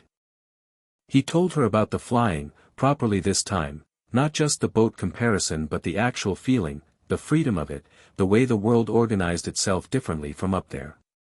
He told her, last, the thing he'd been working toward in the letter without quite knowing it, Hogwarts is what you said it would be. It's what things could be different feels like. I think you knew it would be, which is why you didn't describe it too completely. So I'd find it for myself. A pause, the quill lifted. Then, that was kind. I'm not saying you're kind, because I know you'll argue with me about it. But that was. He sealed the letter and put it in his bag to post in the morning and lay in the dark with the curtains around his four-poster bed and the distant sound of the Scottish night outside, and thought about the boat with the white sail and about flying and about the troll's expression when its club went up and about Fleur's grey-blue eyes in a French garden, and about the warmth in his chest which had been constant since he was 7 years old and showed no signs of reconsidering. 3 weeks later, her letter arrived. It was longer than usual, and near the end she wrote, I'll be in England again in December. Maman is bringing Gabrielle to see Father Christmas at some department store in London because Gabrielle has developed strong opinions about Father Christmas and Maman is indulging this. I will be dragged along. If you are not at Hogwarts for Christmas, perhaps we can, a gap, where she'd clearly crossed out a sentence. Then, I would like to see you. If that is convenient. Fleur. He wrote back the next day. He was going to stay at Hogwarts for Christmas, he'd already decided, because Hogwarts at Christmas was by all accounts extraordinary, and because going back to Privet Drive was no longer the only alternative but was still the least appealing option. I'm staying at Hogwarts, he wrote. But I'll come to London for a day if you'll have me. I'd like to see you too. And I want to meet Gabrielle. He sealed the letter and felt the warmth, and smiled at nothing in the empty dormitory, and went to Quidditch practice. Chapter 4, The Triwizard Fire. 3 years moved the way years moved when you were living them properly, fast in the memory, rich in the accumulation. Harry came back from his first year with a Dark Lord's face on the back of someone's head filed neatly under solved, for now, a Philosopher's Stone that wasn't anymore, and a Quidditch season ended too early by a possession-based quarrel incident that McGonagall had declined to reschedule. Second year brought a basilisk, a diary with ambitions above its station, and the first time Harry used Parseltongue in front of witnesses, which he handled the same way he handled most things that alarmed people, which was by not being alarmed himself and letting the atmosphere recalibrate around his steadiness. Third year was a werewolf, a time-turner, a genuinely innocent man rotting in Azkaban, and the specific frustration of getting him out only to watch Pettigrew escape, which Harry filed under unfinished business in the same mental folder as Voldemort generally. Through all of it, the letters. Twice weekly now, sometimes more. Fleur's handwriting had grown into itself, still confident, but more layered, the sentences longer and the thinking behind them denser. She was 15 and in her final preparatory years at Beauxbatons, and her letters had taken on the quality of someone who was watching the horizon and making decisions about the shape of her own future with increasing specificity. She wanted to work in international magical law, eventually. She wanted to travel. She wanted, in the way she stated things that mattered to her, obliquely, precisely, never dressed up, to be genuinely excellent at something that required both her mind and her magic, something that took all of what she was and found it sufficient. She came to England twice more. Once in third year for a week in the summer, he'd spent it at the Leaky Cauldron while Dumbledore arranged his safe housing before term, and she'd come to London and they'd spent 3 days in Diagon Alley and the British Museum and a small French restaurant near the Strand that she'd found in a guidebook and assessed accurately as acceptable, which from Fleur was a reasonable endorsement. They walked a lot. They talked the way people talked who had 3 years of letters under them and a bond that made silence comfortable, sometimes not talking at all, just moving through the same space in the easy way of people who knew each other's tempo. She was taller than him now, which she mentioned exactly once and which he allowed her to have because she was clearly delighted by it in a way she refused to express directly. She had her mother's quality, that slight alteration in atmospheric weight, the Veela inheritance settling more firmly into her as she got older, but her own particular version of it, which was drier and less warm and considerably more likely to challenge you on something you just said. The bond was different by this point. Not louder, exactly. More present. He was aware of it in a way that had become ordinary, the way you were aware of your own heartbeat once you'd had reason to notice it. When they were together, the awareness was physical, a kind of hum in the chest, the warmth he'd had since he was 7 but steadier now, with more depth to it. He'd stopped trying to categorize what it was, exactly. He knew what Fleur had told him at 8, the bond finds the person, what you do after is still yours. He understood that differently now than he had then, understood it with the specifically uncomfortable clarity of a 14-year-old who had just spent 3 days walking around London next to someone he'd known for 7 years and was aware of every time they stood close enough to touch. He hadn't told her this. She hadn't told him anything equivalent. They had, by unspoken agreement, left the bond in the category of true and significant and not yet requiring a direct conversation, which was a very Fleur category to inhabit and which Harry had been entirely willing to share. Then the Triwizard Tournament was announced. He found out the way he found out most things that were going to complicate his life, publicly, at the worst possible moment, with no preparation. The Goblet of Fire ceremony was an event he watched with genuine interest and no stake in, because he was 14 and the age restriction was 17 and he had, unlike apparently every other male in Hogwarts' 4th year, absolutely no interest in putting his name in. He had enough things trying to kill him on a regular basis without inviting additional competition-based mortality risk. The goblet spat out Victor Crumb's name, then Fleur Delacour's, then Cedric Diggory's. Harry was paying attention when Fleur's name came out. He saw her stand, silver hair, the composed expression she used for public situations, walking up toward the champion's cup with her chin at the particular angle that meant she was not going to let whatever she was feeling onto her face. She was extraordinary and she knew it and she had worked for it and she looked, at 15, like someone who had earned the right to stand exactly where she was standing. He felt the warmth in his chest surge, sharp and warm and uncomplicated, and had to concentrate on his face. Then the goblet flared a fourth time. His name hit the air of the great hall and the silence was instantaneous and absolute, and then it was very loud, and Dumbledore was saying Harry Potter with an expression that had moved rapidly from surprise to something more deliberate, and Harry sat in his seat and looked at the slip of paper in Dumbledore's hand with the calm of someone who has just had his evening considerably rearranged. He stood because there was nothing else to do. Walked to the front because the alternative was a scene he didn't want. He heard Ron say something that sounded supportive and confused in equal measure, and Hermione's sharp intake of breath, and then he was walking past the teacher's table and he caught Fleur's eye for just a moment. She was watching him with the particular focused attention she brought to things that mattered, brows slightly furrowed, gray-blue eyes tracking him, and something passed between them in that second that was wordless and complete. Then he was through the door into the back room and the champions' meeting had a fourth participant. The room already had 3. Crumb, seated on a crate, arms folded, the expression of a man who has decided the minimum viable social engagement is sufficient and is committing to it. Cedric Diggory, standing, tall and fair and with the slightly stunned look of someone who just had their dreams actualized and was still catching up. And Fleur, standing apart from both of them, and when Harry came in her eyes went to him immediately and stayed there. "Harry," she said. "Fleur," he said. Crumb looked between them. Cedric blinked. The room had a quality to it, in that moment, that Harry identified as the quality of people noticing that 2 other people in the room have a history and are calculating the nature of it. "You know each other," Cedric said. Not quite a question. "Yes," Fleur said, still looking at Harry. "Yes," Harry confirmed. "How did your name?" Fleur started. "I don't know," he said. "I didn't put it in." She looked at him for another beat with those assessing eyes, and he watched her make a rapid decision about whether she believed him, not because she doubted his honesty but because she was thorough about everything, and then she said, "No. You wouldn't." Flat and certain. A statement of his character that she was offering as fact. "I wouldn't," he agreed. Crumb, across the room, was doing the attentive listening of a competitor trying to gather data. Harry noted this and filed it appropriately.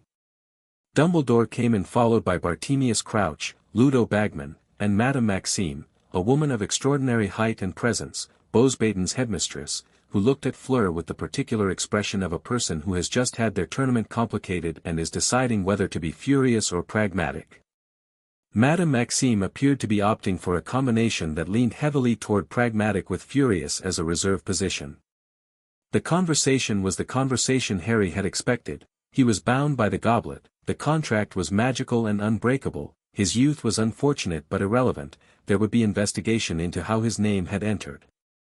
Dumbledore's expression throughout was the one Harry had catalogued over 3 years of knowing him, the one that contained more information than it expressed, that had made its calculations before the meeting and was managing toward a predetermined set of outcomes. Harry sat through it and answered the direct questions directly and did not perform either distress or false confidence about it. He genuinely wasn't afraid of the tournament. He was wary of whoever had engineered his entry into it, which was a different and more directed emotion, and he carried that warily rather than loudly. Afterward, leaving the room, Fleur fell into step beside him in the corridor. The others moved ahead, Cedric back to his house party, Crumb toward whatever the Durmstrang contingent constituted as a celebration, the staff dispersed in various directions of urgency. They had, briefly, the corridor to themselves. "Someone put your name in," Fleur said. "Yes." "Someone who wanted you in this tournament." "Yes." "Someone who knows what this tournament does," she said. "Past tournaments. The death rate." "I know." He glanced at her. "I'm not going to pretend I didn't notice that." She was quiet for a few steps. Her hands were behind her back, a posture she had when she was working through something. Then, you aren't going to withdraw. I can't. The contract, even if you could, she said. It wasn't a criticism. She was reading him. No, he said. I know. Another few steps. Then you should know something. She stopped walking, and he stopped beside her, and she turned to look at him directly in the low-lit corridor, and the Veela bond was very present, warm and humming, close as breath. I am not going to pretend to compete against you, she said quietly. I will compete in this tournament completely and I intend to win it. But I am also, she stopped, and he could see the precise internal editor she had working in real time, selecting the version of the sentence that was honest without being more than she'd decided to say. I will not be unconcerned about you, she said finally. I want you to understand that. I understand that, he said. Good. She stepped back, re-establishing distance, the composure returning like a shutter closing over something bright. Then we will both compete well and we will both be fine, and if anyone tries to harm you specifically I will make them regret it considerably. She said this last part with absolute matter-of-factness, the way she stated things that were true and didn't require elaboration. Harry looked at her. The warmth in his chest was doing something complicated that he wasn't going to examine in a corridor at 10 at night. Fleur, he said.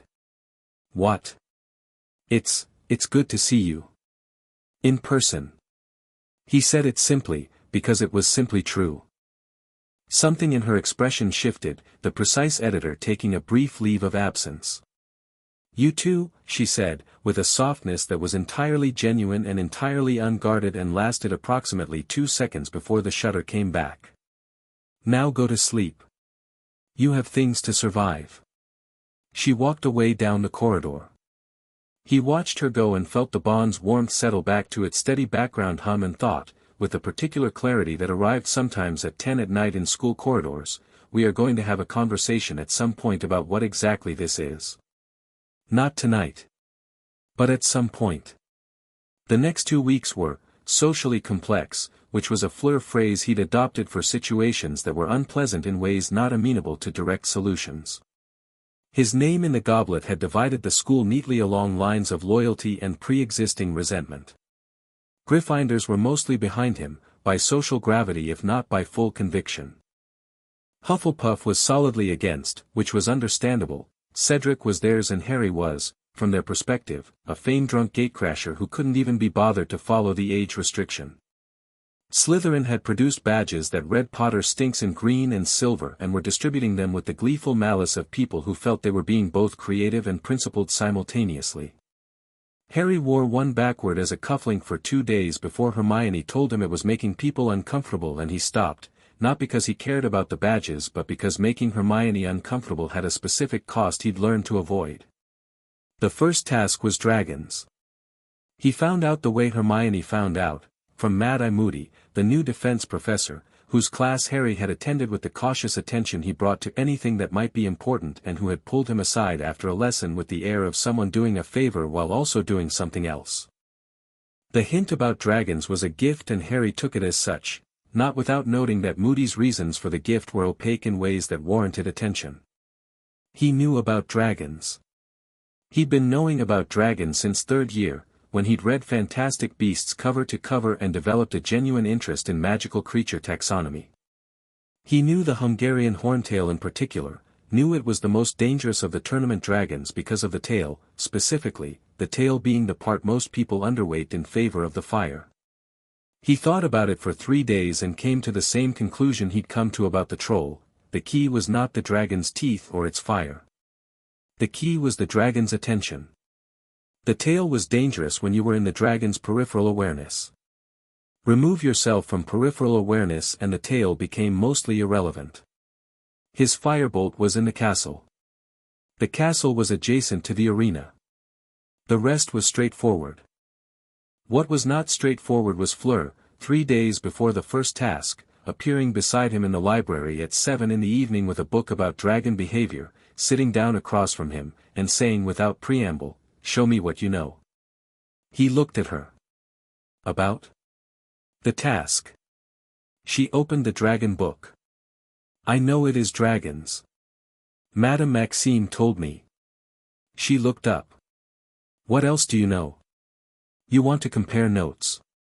I want to know you've thought about this properly, she said, with the directness she deployed when she didn't want to admit what the sentence was actually about, which was that she was concerned about him specifically and was routing that concern through a practical exercise.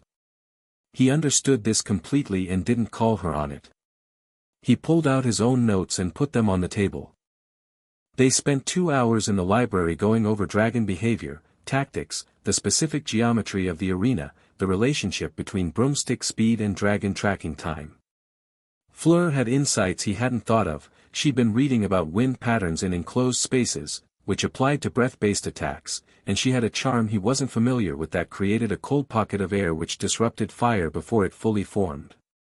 He had the tail analysis and the attention management theory and the specific firebolt plan. Your plan is better for speed, she said. Your charm is better for prolonged engagement, he said. I won't need prolonged engagement, she said, with the confidence of someone who has genuinely assessed themselves. I will charm the dragon into a calm state. He blinked. You can do that? Veela magic, she said. Concentrated and directed rather than ambient. It takes considerable control. She paused. I have considerable control. I know you do, he said. She looked at him across the library table with the books and the notes between them, and the warmth of the bond was there, steady, and something passed through her expression that was almost, shy wasn't the right word for Fleur, there was no available word that combined shy with absolutely confident in your own capabilities and willing to say so, but it was in that direction, briefly, before she looked back at the notes. You should eat properly before the task, she said. You don't always eat properly. I eat fine. You eat when you remember to. She pulled a piece of parchment toward her. I'll write down a schedule. Fleur. It is a practical concern. You're not writing me a meal schedule. Then promise me you'll eat breakfast. I always eat breakfast. Properly. Not toast.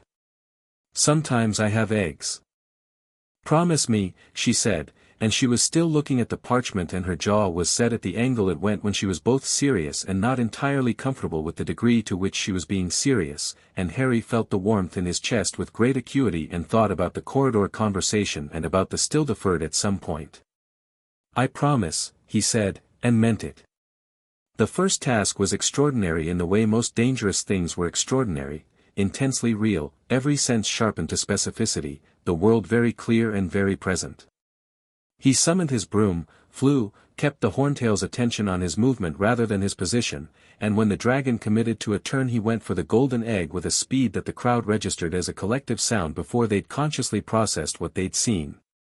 4 minutes and 20 seconds.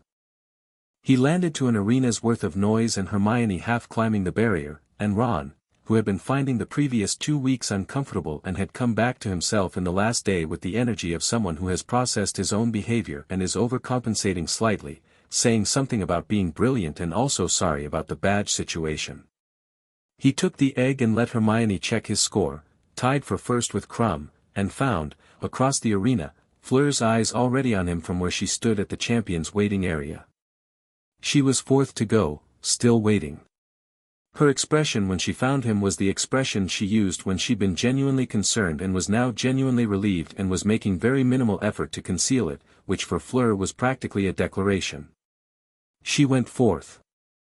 She walked into the arena with her chin up and her wand out, and she worked the Veela charm on the Swedish short snout with a focused, directed precision that silenced the crowd in a different way than acrobatics did, a quieter fascination, watching something they didn't quite understand. The dragon's eyes went soft. Its head lowered. Fleur moved through the arena with the particular ease of someone who knows they are in control and finds the knowledge unremarkable, took her egg, and walked out to scores that put her a single point behind Harry and Crumb. That evening, in the corridor outside the champion's tent, both of them exiting at the same time, because the evening had that quality, she said, you were fast. You were elegant, he said. She considered this as a fair trade of compliments. You scared me, she said, meaning the horntail's near miss on the second pass. I know. I'm sorry. Don't apologize. Just don't get hit by a dragon. She looked at him steadily. Are you going to tell me when you find out what the second task is? Are you going to tell me what you figure out? Yes, she said immediately. Then yes, he said. The egg screamed when he opened it in the dormitory that night, which was not useful. It screamed at Hermione when he brought it to the library, which she found intellectually insulting. It was Cedric, of all people, who told him to take it to the bath, Cedric, who was genuine and decent in a way Harry had found increasingly clear over the preceding weeks, who was competing fully and fairly and who seemed to operate from an uncomplicated ethical position of do your best and be decent about it that Harry respected. The bath, the mermaid song, an hour long you'll have to look, to recover what we took. He sat in the hot water and thought about what they would take. He went to Fleur. He found her in the Beauxbatons carriage common area, which he'd been to once before by invitation, a place that smelled of pine resin and something floral and had chairs that were better than anything in Gryffindor Tower, which Fleur considered irrelevant and he considered excellent.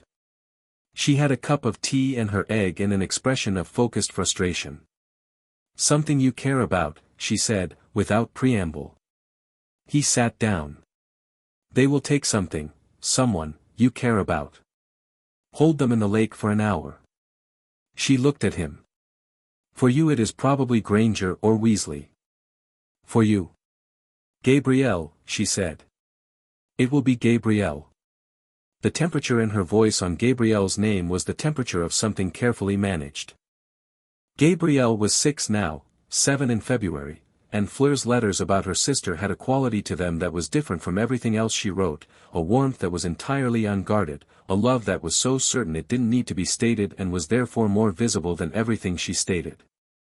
The thought of Gabrielle at the bottom of a lake was clearly sitting badly with her, and she was managing it by being precise and technical. I can breathe underwater, Harry said. I worked out a bubblehead charm combination. I know it, she said. It degrades in cold fresh water after 30 minutes.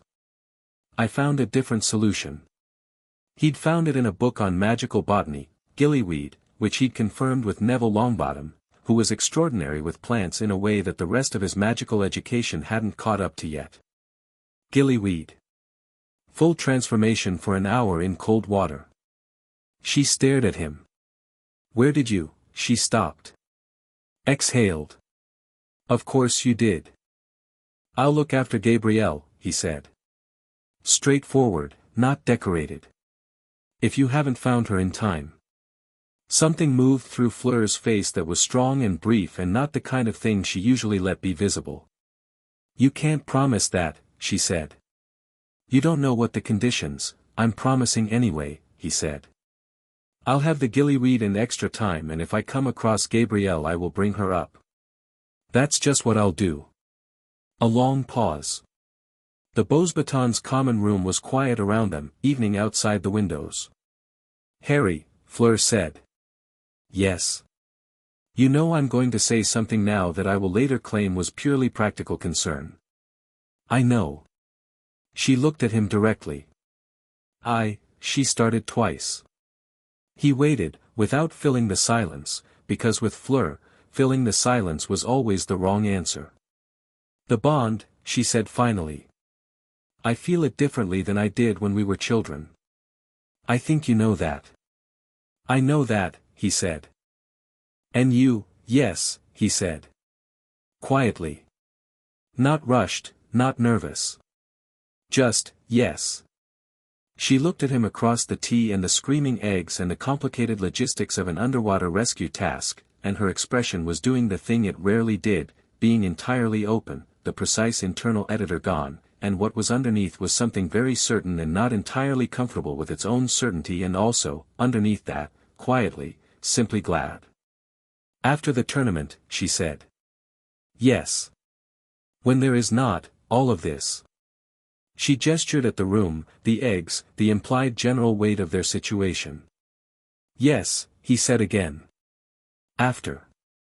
She picked up her tea. He picked up his egg. They spent the next 2 hours working through cold water navigation strategy, and she wrote him a plan for the maze in the third task that he hadn't asked for, and she gave it to him with the air of someone who is doing a practical thing and not admitting it is also something else. He walked back to Gryffindor Tower in the cold November night with the plan in his pocket and the warmth in his chest, and after somewhere ahead of them like a fixed point, like a boat with a white sail, and thought, yes, all right, after. The second task arrived in the cold grey of February morning. Harry ate breakfast, properly, with eggs, as promised, and stood at the lake's edge with the gillyweed ready and thought about what was waiting down there and about Fleur. He dived.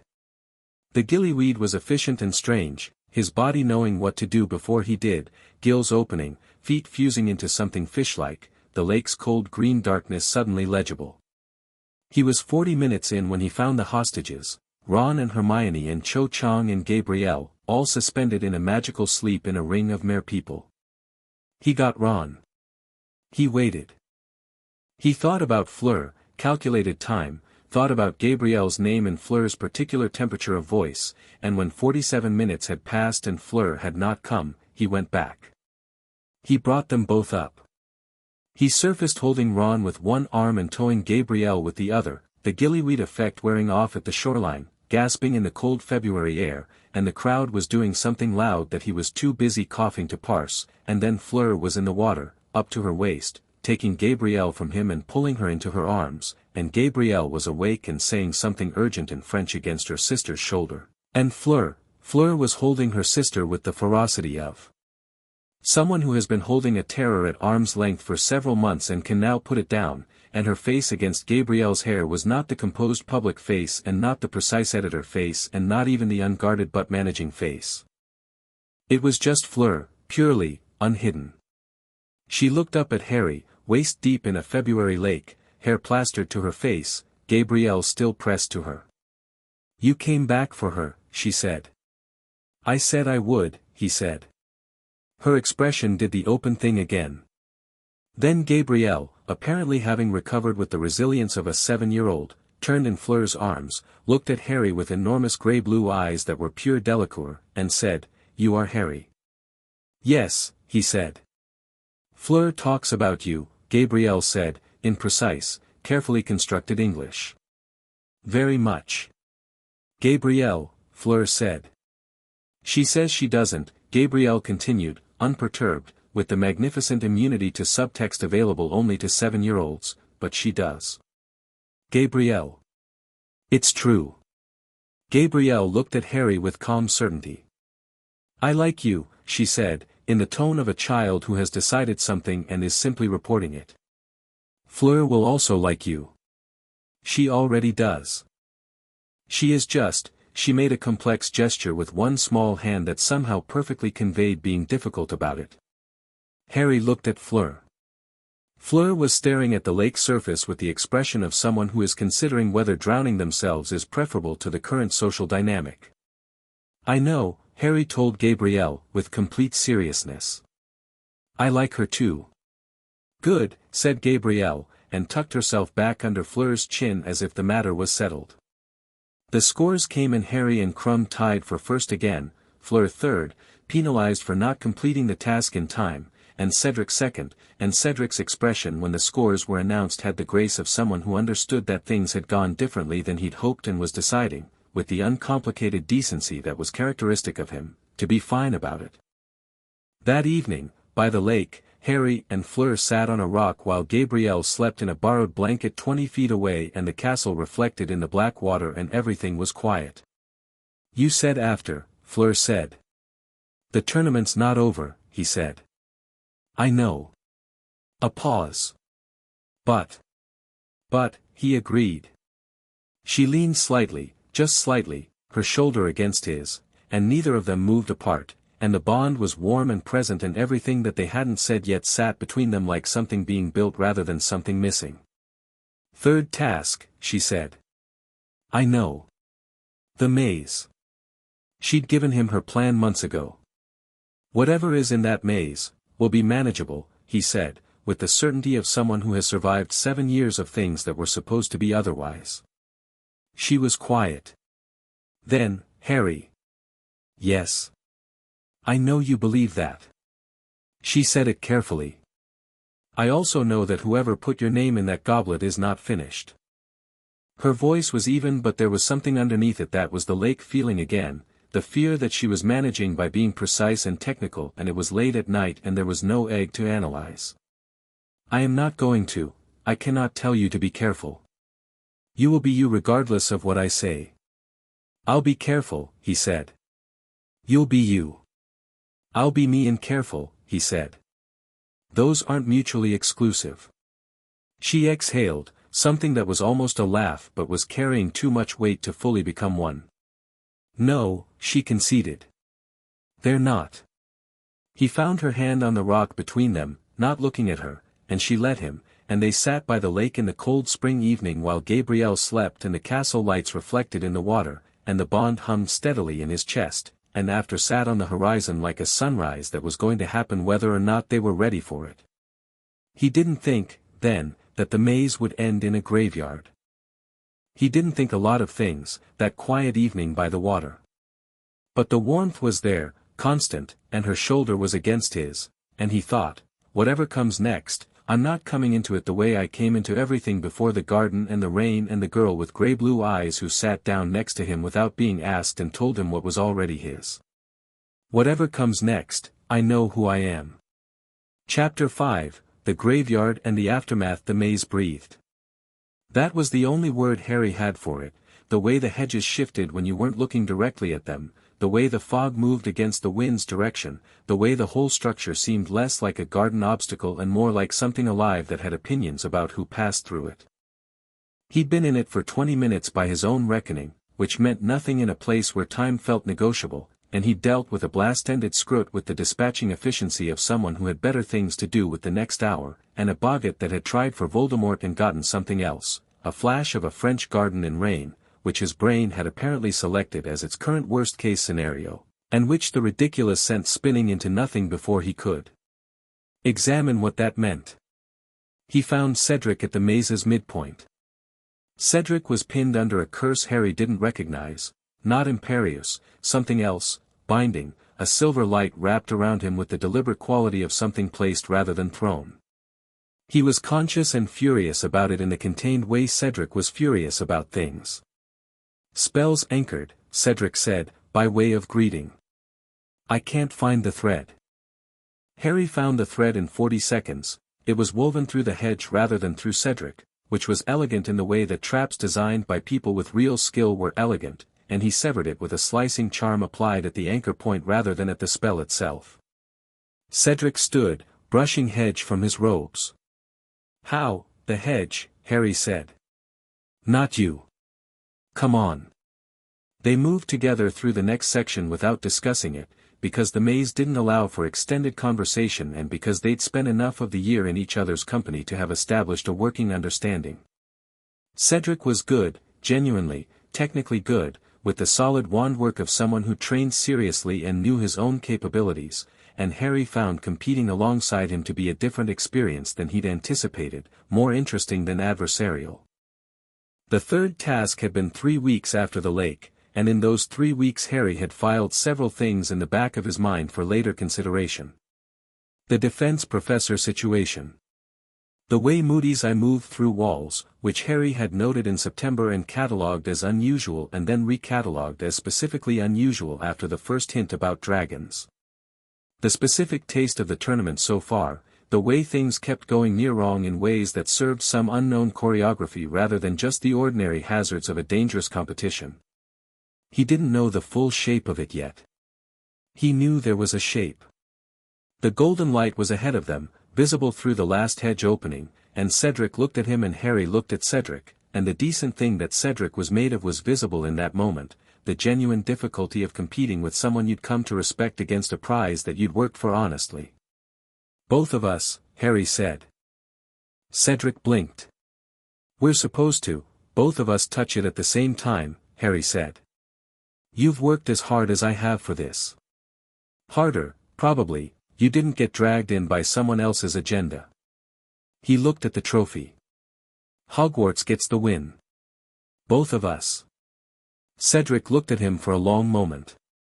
Then he smiled, the genuine uncomplicated smile that was the most Cedric thing about him, and said, "Yeah. All right."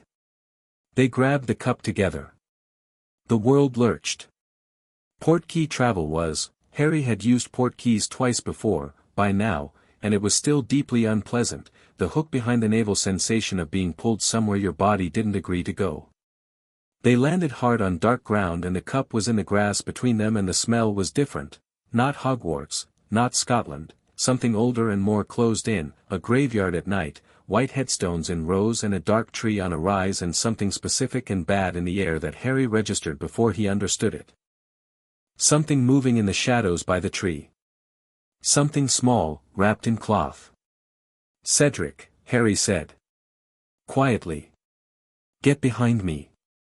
"What?" "Why, kill the spare." The green light came from the shadows.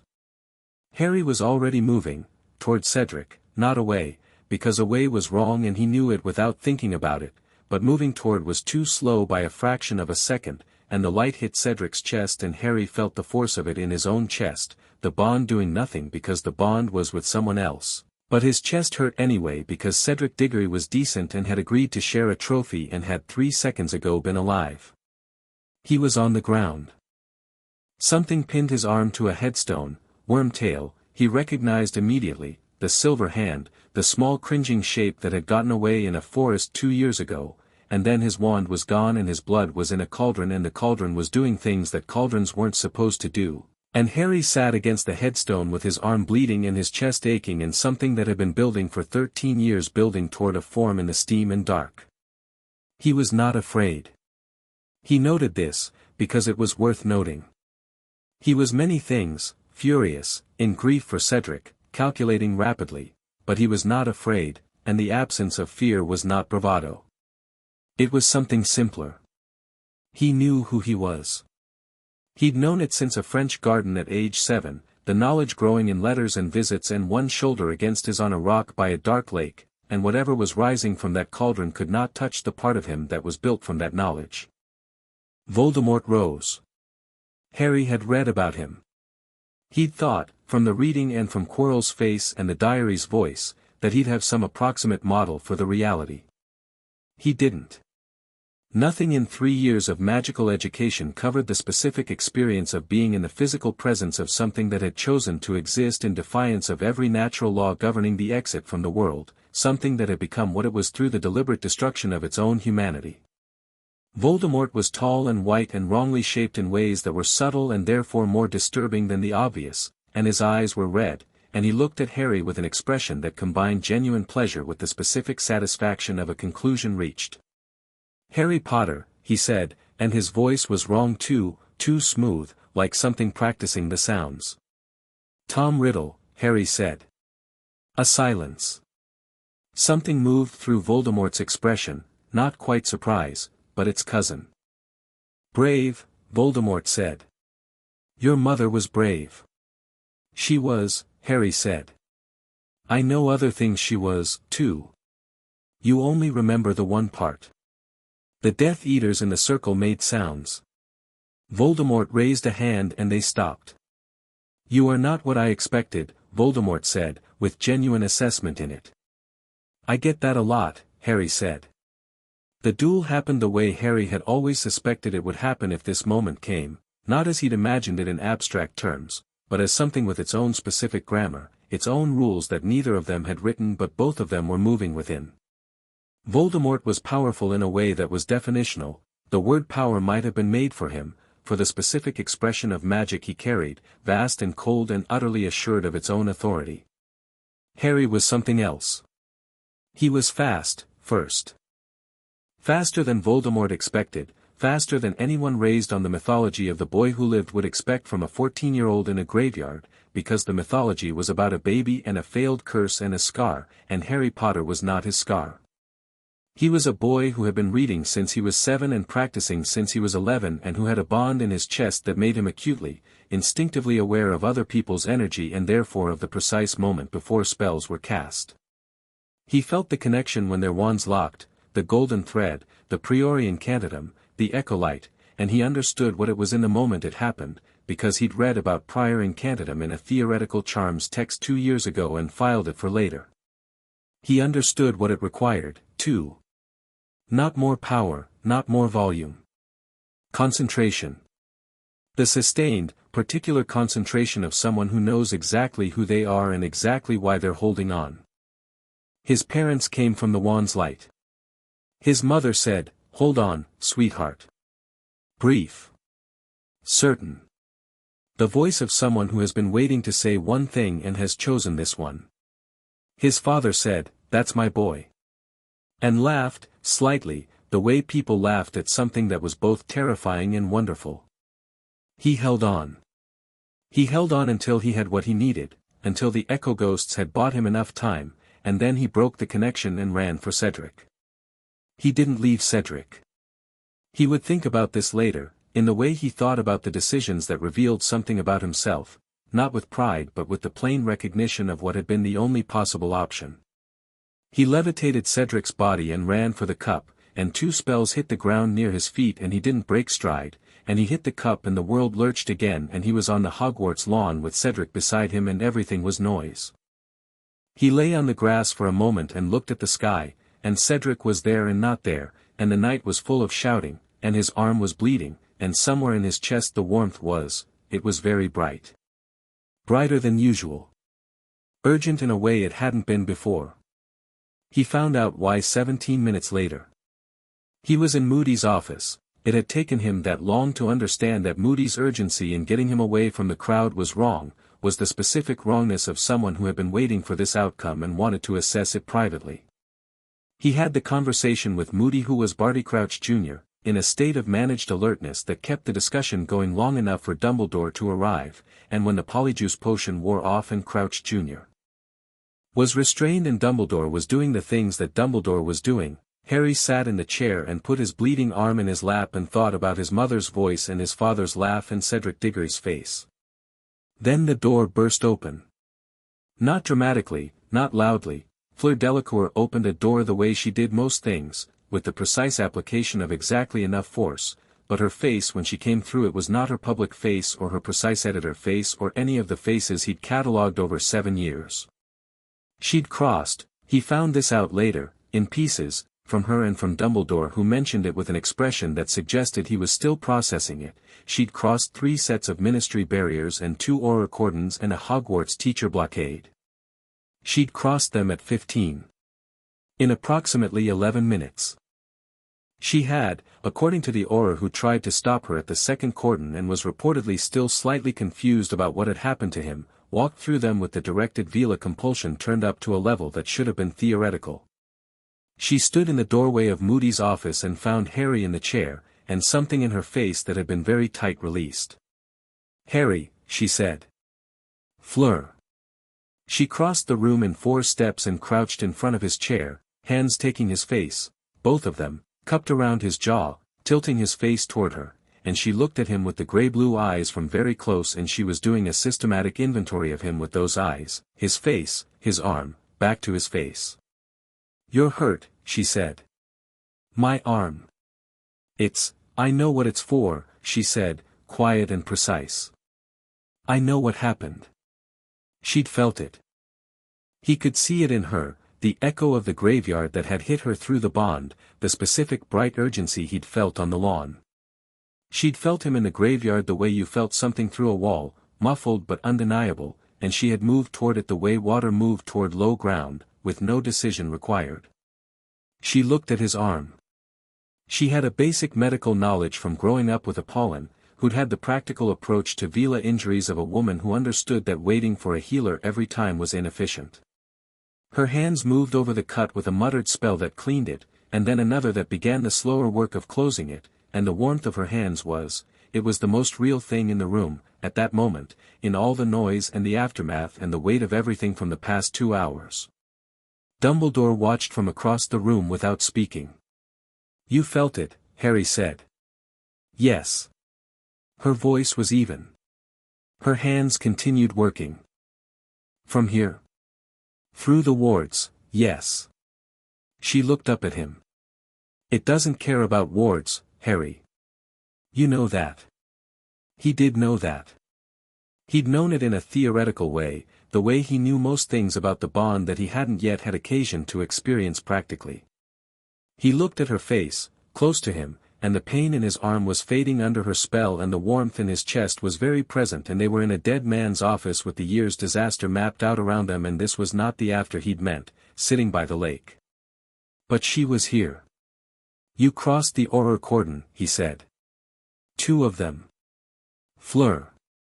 Don't, she said, with a sharpness that was self-directed rather than aimed at him. Don't thank me. Don't tell me it was, I was going to say it was impressive, he said. She paused. Her hand stilled on his arm. Then, it was, rather, she said, and the almost laugh was there again, but this time it made it all the way, quiet and real, and he felt it in the warmth of his chest more than he heard it. Dumbledore made a small sound. They both looked at him.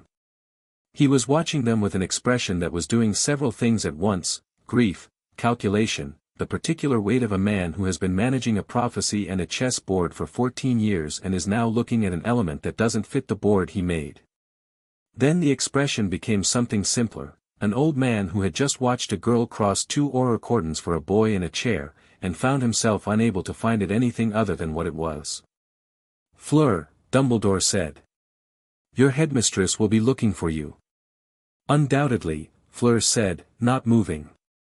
You should, I will go in a moment, she said, with a courtesy that was absolute and non-negotiable in equal measure. A pause. Then Dumbledore said, Apollon must be very proud of you. Something moved through Fleur's expression. She is, she said. She is also currently in the entrance hall, because she had the same instinct I did, and she was also not deterred by your barriers. She is probably making a list of things she would like to say to you. Dumbledore closed his eyes briefly. Yes, he said, with the air of a man accepting a bill he knew was coming. I imagine she is. Harry almost smiled. Apollon was, in fact, in the entrance hall, and the conversation between her and Dumbledore lasted 40 minutes, in a private room, and whatever was said in it Harry never got the full account of. Apollon told him some of it, later, and Dumbledore referenced parts of it with the careful precision of someone who has come to an agreement they intend to keep but is still reconciling themselves to. What Harry knew was the outcome: he was not going back to Privet Drive that summer. He was going to France. Dumbledore had agreed, with conditions Harry suspected were more about wards and blood protection than about Harry's well-being specifically, but Apollon had agreed to the conditions and Harry agreed to the agreement, and it was done. He told Hermione in the hospital wing while Madame Pomfrey was still fussing. France, Hermione said, with the expression of someone running rapid calculations about his safety and finding France to rank considerably above a house in Surrey in multiple relevant categories. France, he confirmed. You'll be with Fleur. Not a question. And Apollon. And Gabrielle. Hermione looked at him with the particular look she reserved for things she'd understood before he'd told her and was now having confirmed. Harry, she said. You know you're going to need to actually talk to her. He looked at the ceiling. I know. She crossed 2 Aurora cordons. I know. That's not something people do for, Hermione. I'm just establishing context. I have context, he said. I have 7 years of context. Then use it, she said, with the brisk decisiveness she brought to problems that were clearly solvable if people would simply make the logical decision. Then, more quietly, are you okay? Actually. He thought about his mother's voice. His father's laugh. Cedric in the grass. The warmth in his chest on the Hogwarts lawn, very bright. Not yet, he said honestly. But I'm going to be. She squeezed his hand once, efficiently, the Hermione version of an embrace. He accepted it with the gratitude of someone who knew what it cost an emotionally reserved person to offer that kind of thing. The last day of term arrived with the specific quality of last days, everything slightly looser, the year exhaling, the students moving through the castle with the mixed relief and grief of endings. Cedric's death was a stone in the water that everything else organized itself around. Harry had attended the memorial with the other champions in the morning, and whatever Dumbledore's speech had been about, what Harry remembered was the quality of the silence in the hall and Cho Chang's face in the front row and the particular helplessness of having done everything possible and having still come back with someone's body. He found Fleur in the afternoon, by the lake, where they'd sat in the spring evening with Gabrielle between them, and they sat in the same place and the lake was different in June, summer warm and blue-green, and Hogwarts was behind them and Beauxbatons was leaving tomorrow and they had the evening. "I've been offered a position," Fleur said, without preamble. She was pulling small stones from the bank and dropping them into the water, one at a time. "In England. The Ministry has a French-British liaison office, and there is a junior year placement for students just finishing their preparatory program." He looked at her. "England. London. Yes. You're telling me this as information." She dropped another stone. "I am telling you this because I have decided to take it and I thought you should know." "When did you decide?" "Tonight," she said. "Then, 11 days ago." "I have been deciding since 11 days ago." He sat with this. The 11 days ago was last night in the graveyard, or the morning after, or somewhere in the window of the past 2 weeks when everything had been shifting. "Fleur," he said.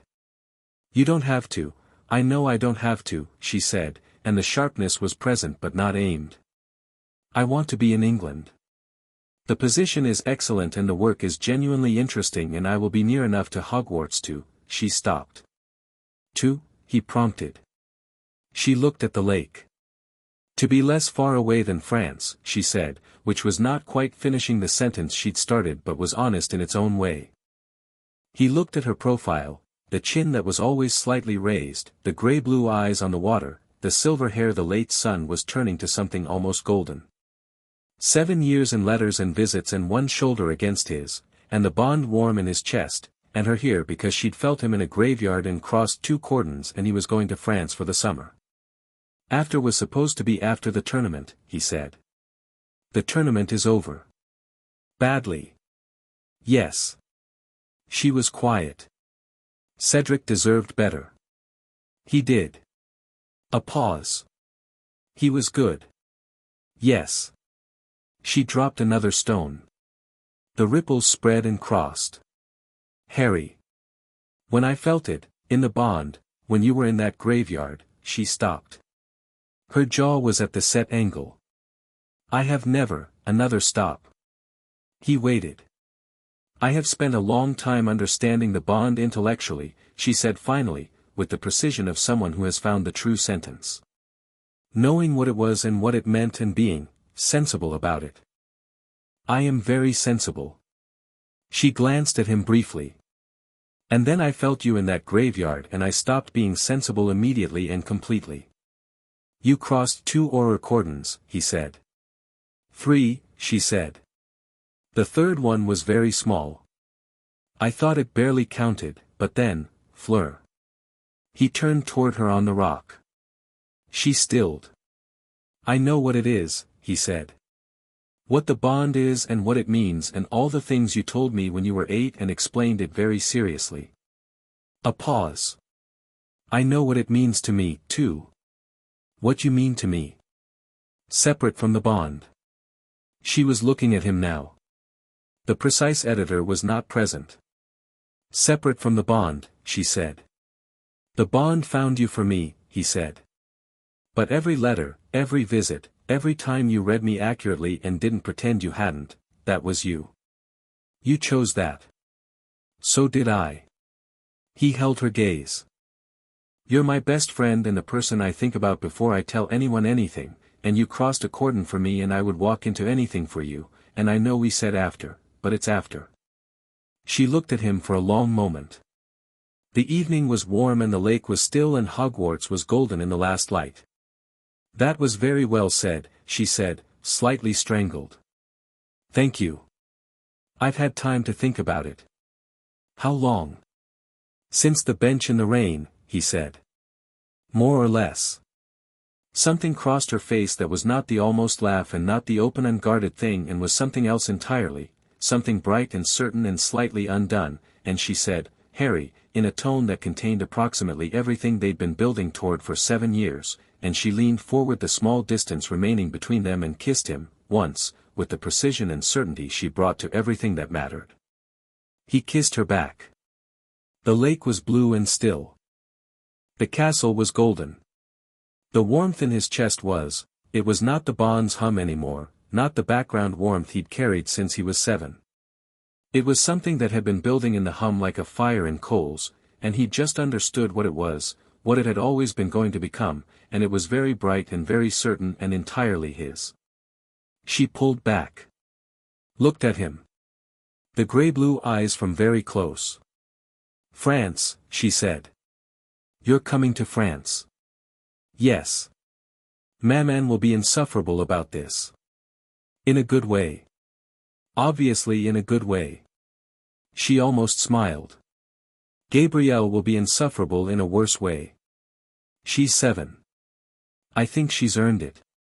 Fleur's expression was doing everything at once, the humor, the warmth, the precise self, the unguarded self, all of them present and not in competition, and he thought, this is what she's like when she doesn't have to choose between them. This is all of it. "You need to be careful this summer," she said, and the word careful was loaded differently than it used to be. Not careful as in please don't die, which was the previous register, but careful as in I have more reasons than ever to ask you this, and she knew he knew the difference. "I will be," he said. "Voldemort is alive." "I know. People are going to say he isn't." "I know." He looked at the lake. "Dumbledore believes me." "Does that matter?" "It matters what Dumbledore does with believing me," he said. "Which isn't decided yet." He paused. "He's going to want things from me this summer. Plans. Preparations." He said this with the flat clarity of someone who has assessed a situation and is not confused about it. "I'm going to work with him. But I'm not going to be managed by him. There's a difference." She looked at him sidelong. "You've been thinking about this. Since the graveyard." He paused again. "Dumbledore he cares about me. I believe that. I also believe he has had a plan for a very long time and that I am a component in it rather than a person in it, and those can both be true simultaneously." "Yes," she said. "They can." She leaned against him slightly, shoulder to shoulder on the rock where they'd sat in the spring with Gabrielle between them. "What do you want, then? For this summer? Beyond France?" "To understand what we're facing," he said. "Really understand it, not the version people tell 14-year-olds to keep them comfortable. The real history. The real threat. The real shape of what Voldemort wants and how he builds toward it." "I can help with that," she said. "I know you can." "I've been reading about the First War," she said, with the particular tone of someone who had been doing this for reasons she hadn't stated. "The strategic patterns. The way he moved in the 17-year build before the first time. She paused. "It's not what most people think. It wasn't random violence. It was very specific. He was building something." "Tell me," he said. She started talking, low and precise in the summer evening, the lake still beside them, the castle behind them casting long shadows across the water, and Harry listened with his whole attention, the same way he'd been listening to her since he was 7 years old, the listening that was really understanding, that was the thing she told him was his best quality and that he believed, tentatively, and now believed without the tentative. The warmth in his chest was constant and bright. He was going to France. She was coming to England. Voldemort was alive and the wizarding world was about to discover it whether it wanted to or not. Dumbledore had a plan that Harry was not fully inside and that he intended to understand better than he currently did. There was grief, Cedric's face was going to be with him for a long time, and the echo of his parents' voices from the wandlight, and the specific weight of a year that had tried to use him as an instrument toward someone else's ends. But the evening was warm. And she was here. And he knew who he was. He'd been knowing it since A Garden in the Rain at age 7, and it had only gotten clearer from there, and this was the part that no graveyard could touch, not the power, not the bond, not the famous name or the lightning bolt scar.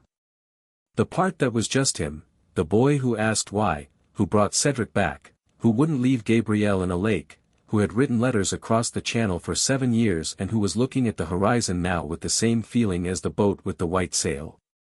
Free. Finally, completely, with no reservations about it. Free. Chapter 6, The Reckoning. France in summer was the opposite of Surrey in summer. Surrey in summer was Petunia's garden performing for the neighbors, and Dudley's friends loud in the street, and the particular close heat of a small house where nobody was comfortable but everyone pretended otherwise. France in summer was the Delacour estate in the evening with the windows open and the smell of the sea coming up the slope, and Gabrielle making arguments at dinner that required 3 adults to manage, and Apollin's kitchen, which operated on the philosophy that food was both necessity and ceremony and that skimping on either was a failure of character. Harry had been there 3 weeks and he'd eaten more actual meals in those 3 weeks than he could remember eating in all previous summers combined. He mentioned this once, not planning to, just as a thought said aloud at the kitchen table when Apollon put down a plate of something that smelled extraordinary and his stomach made its opinion known before he'd finished sitting. Apollon went still for just a moment. Then she put her hand briefly on his shoulder and said, "Good," with a weight to it that contained everything she'd never said directly about Privet Drive and that he understood completely, and she went back to the stove. Fleur, across the table, didn't say anything. She looked at her plate with the expression of someone who is allowing a moment to be what it is without commentary, which was one of the things she'd gotten better at, the strategic withholding of the precise editor voice, the decision that some things were better met with presence than with words. He was getting better at noticing when she made that decision. Gabrielle, 7 and entirely without the social instinct to let moments be moments, said, "Harry, do you want more bread?" and held out the basket, and he said yes, and just like that the moment was the kitchen again. The days organized themselves into a rhythm that felt designed for something, though nobody had designed it. Mornings were his. He read in the garden until the heat drove him inside, working through a stack of books he'd brought from Hogwarts and that Fleur augmented from the Delacour shelves, which were extensive and considerably more candid about magical history than anything in the Hogwarts library. He'd asked for the real version of the First War and Fleur had produced 4 books and 2 ministry documents that Monsieur Delacour, Jean-Paul, quiet and precise, an international portkey coordinator who treated Harry with the uncomplicated warmth of a man who had trusted his wife's judgment for 15 years and found no reason to reconsider, had obtained through professional channels. He read them all. He made notes. He built, slowly and carefully, a picture of what Voldemort had actually been, not the fairy tale of the Dark Lord who appeared and terrorized and vanished, but the specific, strategic, patient architecture of a man who had spent 17 years constructing a network before the first move became visible. The Death Eaters were not an army assembled in crisis. They were a bureaucracy built over decades, positioned inside the ministry and in commerce and in the social structures of Wizarding Britain, and by the time the open violence started, the war had already been 3/4 won at the institutional level. This was the part nobody talked about. He brought it to Fleur one evening on the garden slope, his notes spread between them, the sea doing its dusk thing below. "The ministry," he said. Last time, he was already inside before anyone knew the war had started. Judges, record-keepers, 2 members of the Wisengamot, a senior Auror. Dolores Umbridge is still there. He tapped a note. She's been there since before Voldemort's first rise. Career civil servant. Never connected to the Death Eaters formally, but her policy record, looks like someone who would find the architecture useful, Fleur said, following the line of it. Yes. And she's not unique. He leaned back. The problem with Dumbledore's approach, what I can see of it from the outside, is that it's reactive. He's building something to respond to Voldemort when Voldemort moves. But Voldemort's already moved. He moved 17 years ago and just got interrupted. Fleur was quiet, turning a pen in her fingers. What would you do differently? Not me, yet. I'm 15. But, he picked up one of the notes. The network he built last time had a weakness. It was personal, everything ran through him. His lieutenants didn't trust each other, only him. Lucius Malfoy didn't take orders from Bellatrix Lestrange. Nobody took orders from anyone except Voldemort. He looked at her. The power structure was a star, everything connecting to one center. Which means the center is both the strongest point and the most critical vulnerability. She was watching him with the gray-blue eyes fully on him. You've been thinking about this for a while. Since the graveyard, mostly. He put the note down. I don't think Dumbledore doesn't know this. He's too intelligent not to know it. I think he has a different theory about how to exploit it. He paused. I think his theory involves me as the instrument of exploiting it, in ways he hasn't told me yet. The prophecy, Fleur said. He looked at her. Maman told me, she said, without apology. When I was 13. She said there was a prophecy connected to you and Voldemort and that it was the reason Dumbledore had been cautious about your situation. She held his gaze. She told me because she thought I should understand what I was, what the bond meant, in that context. What did she say? She said the prophecy was real but that it was also a cage, Fleur said, and that cages are only cages if you accept the bars. He sat with that for a moment. The sea was going from blue to gray in the falling light. Do you believe that? I believe that prophecies describe one possible outcome of a set of conditions, she said. The conditions are not fixed. She looked at him steadily. I also believe that you are not the prophecy's boy. You are Harry. Those overlap but they are not the same. Dumbledore thinks they're the same. Dumbledore has been Dumbledore for a long time, she said. He thinks in decades. Sometimes that is wisdom. Sometimes it is, she paused, selecting. Tunnel vision with excellent lighting. He laughed. Actually laughed, which surprised him, because the conversation was not light and the laugh was genuine, and she looked pleased with herself for exactly 1 second before the composure returned. You're funnier than your letters, he said. I edit the letters, she said. For clarity. You edit out the funny. I edit out things I'm still deciding whether to give people, she said, and the precision of it was very Fleur, the exact sentence for the exact thing, and he understood that the people in that sentence was historical and that he'd been graduated from people for some time now. He picked up his notes. Dumbledore is going to want to meet this summer. I know. Maman has already had a letter. What did it say? That he would like to visit. That he has things to share with you that he felt were best said in person.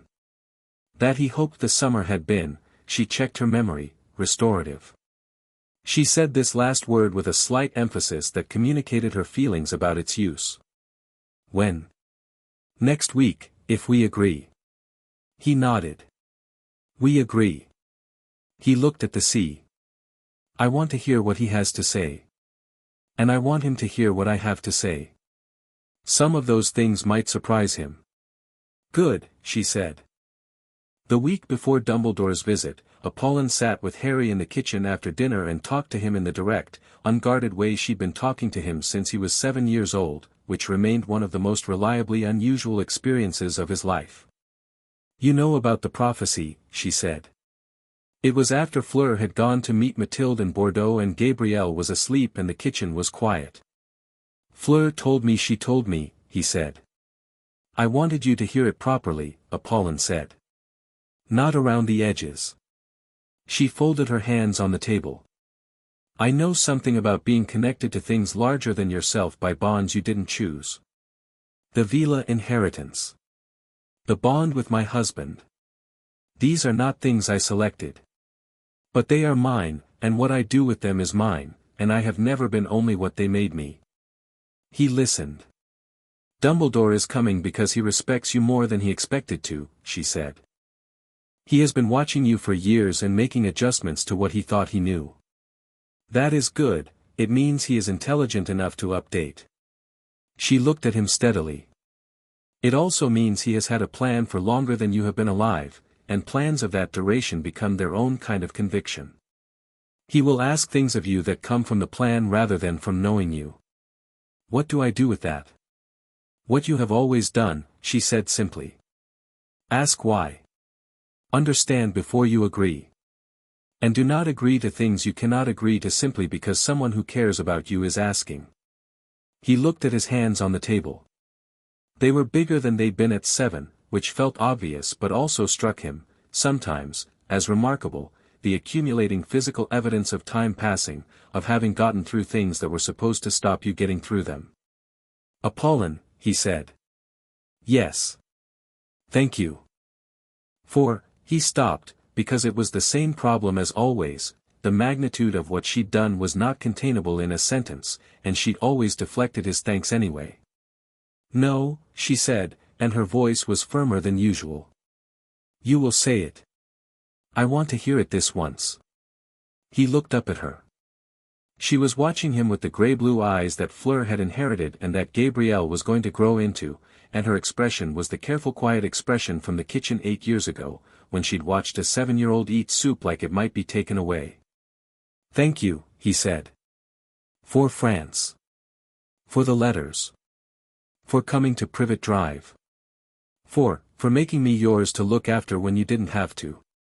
He meant every word of it, no performance, no management. You changed everything. Apollon was quiet for a moment. Then she reached across the table and put her hand over his, briefly, the same gesture as the departure at Privet Drive years ago, certain and warm and unhesitating. You changed Fleur, she said. And Fleur changed she is more herself with you than without you. She withdrew her hand. That is not a small thing. No, he agreed. It's not. She stood and took her teacup to the sink and said, she is going to be extraordinary, you know. Whatever she chooses to do. I know, he said. So are you. She said it over her shoulder, already moving to the other side of the kitchen, as if saying it directly at him would have made it too large. Try not to get killed. Working on it, he said. Dumbledore arrived on a Wednesday morning with the particular appearance of a man who has traveled somewhere on purpose and arrived relaxed about it, the purple robes, the half-moon glasses, the beard that remained impressively managed for someone who'd apparently been operating across international distances. He sat in the Delacour garden with tea that Apollon produced with the courtesy she extended to everyone and the slight temperature differential she reserved for people she was reserving judgment on. Fleur sat beside Harry. She'd asked him, the night before, if he wanted her there.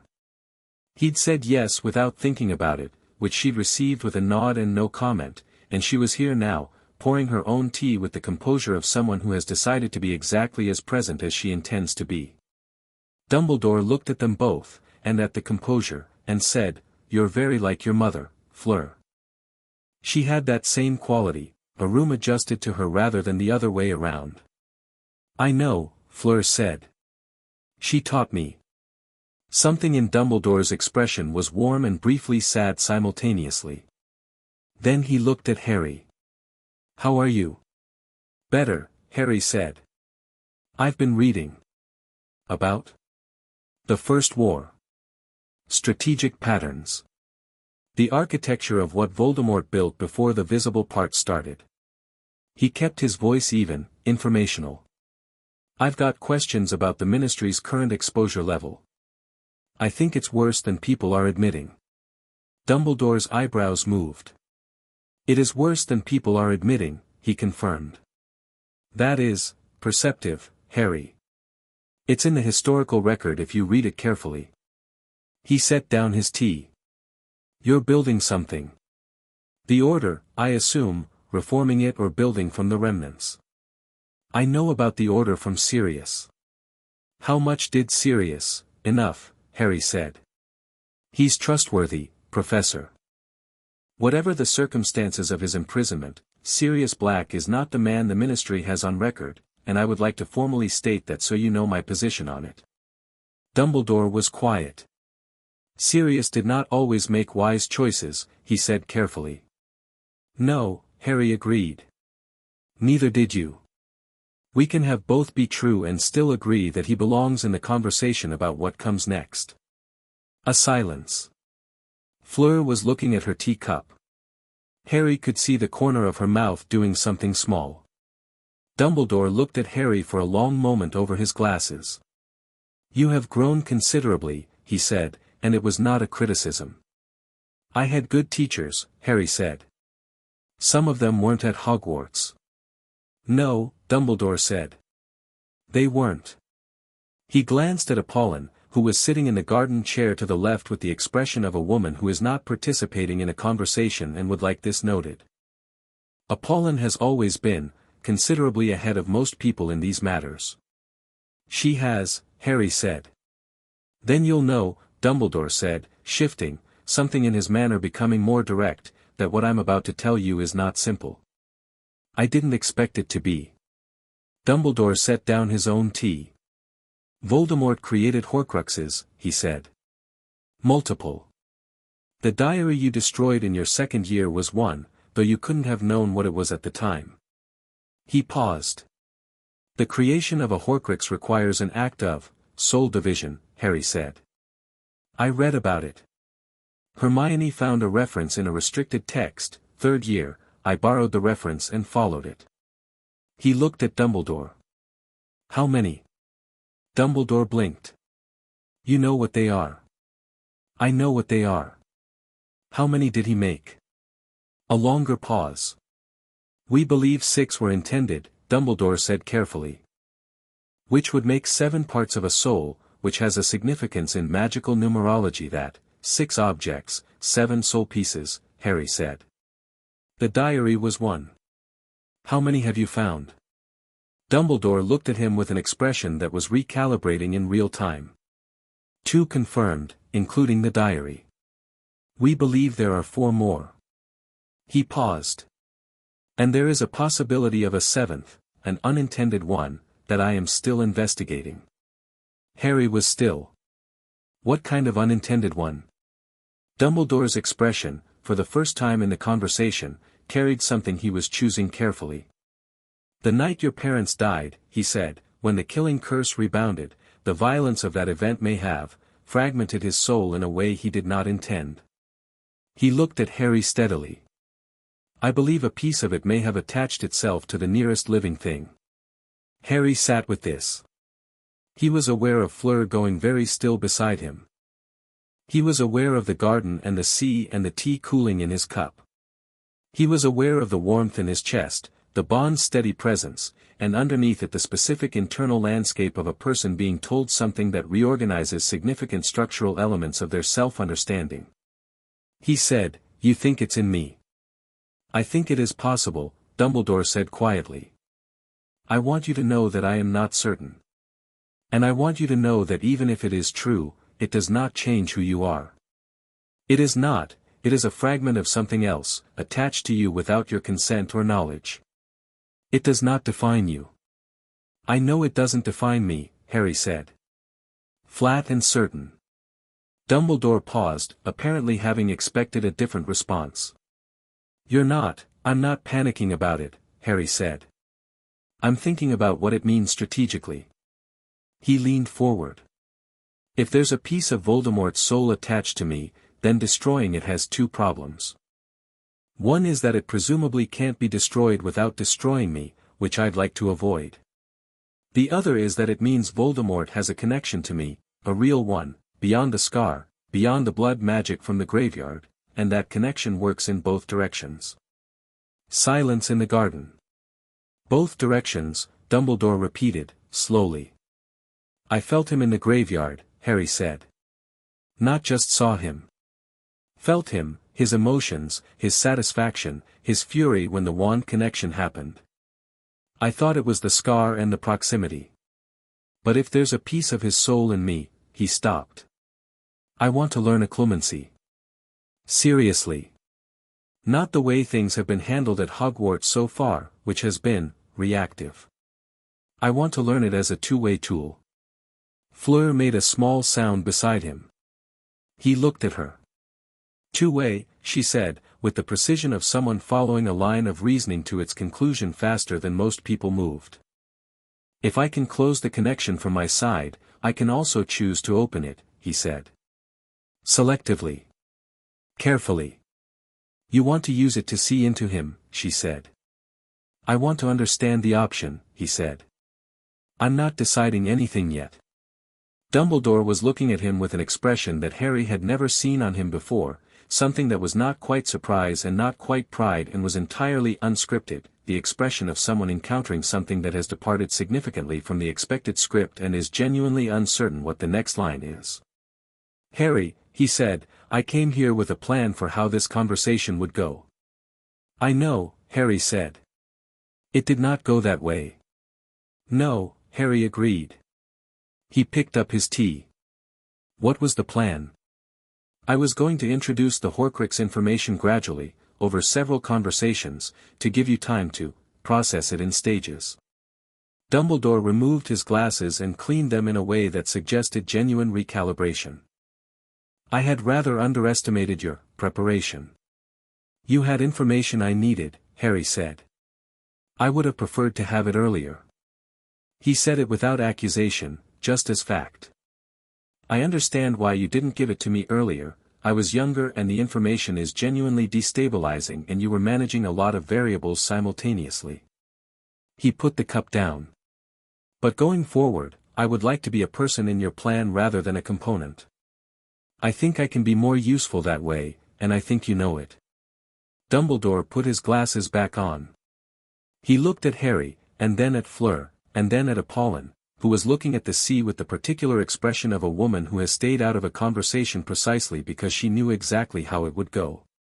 Apollon, Dumbledore said. Albus, she said, to the sea. You did this, he said, and there was something in his voice that was genuinely, unironically admiring. He did this, she said. I simply didn't get in the way. She turned and looked at Dumbledore directly. Which is the thing you should have done 8 years ago, and did not, and we can discuss that separately. She gestured at Harry. But here he is. What are you going to do with a boy who does not need managing? Listen to him, Dumbledore said, after a moment that contained a great deal of quiet internal motion. I expect. Good, Apollon said, and went inside.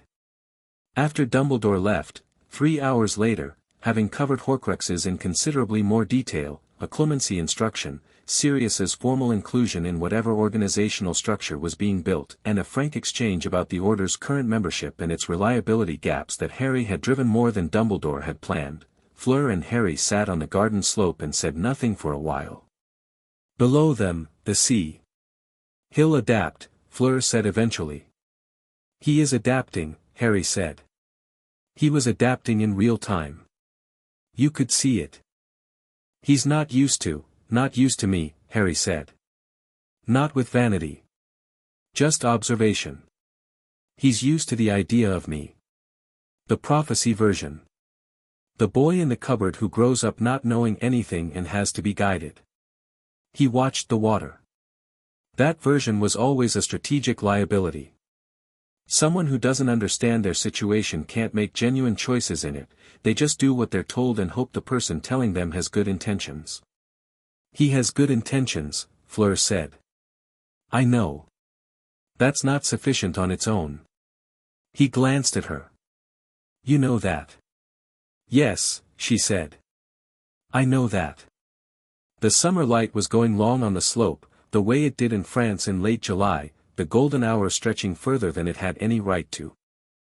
Harry lay back on the grass and looked up at the sky and felt the warmth in his chest, the bond's presence, which had a quality he was still learning, the way it modulated, not by distance but by something else, by the internal weather of them both, by what was happening between them at any given moment.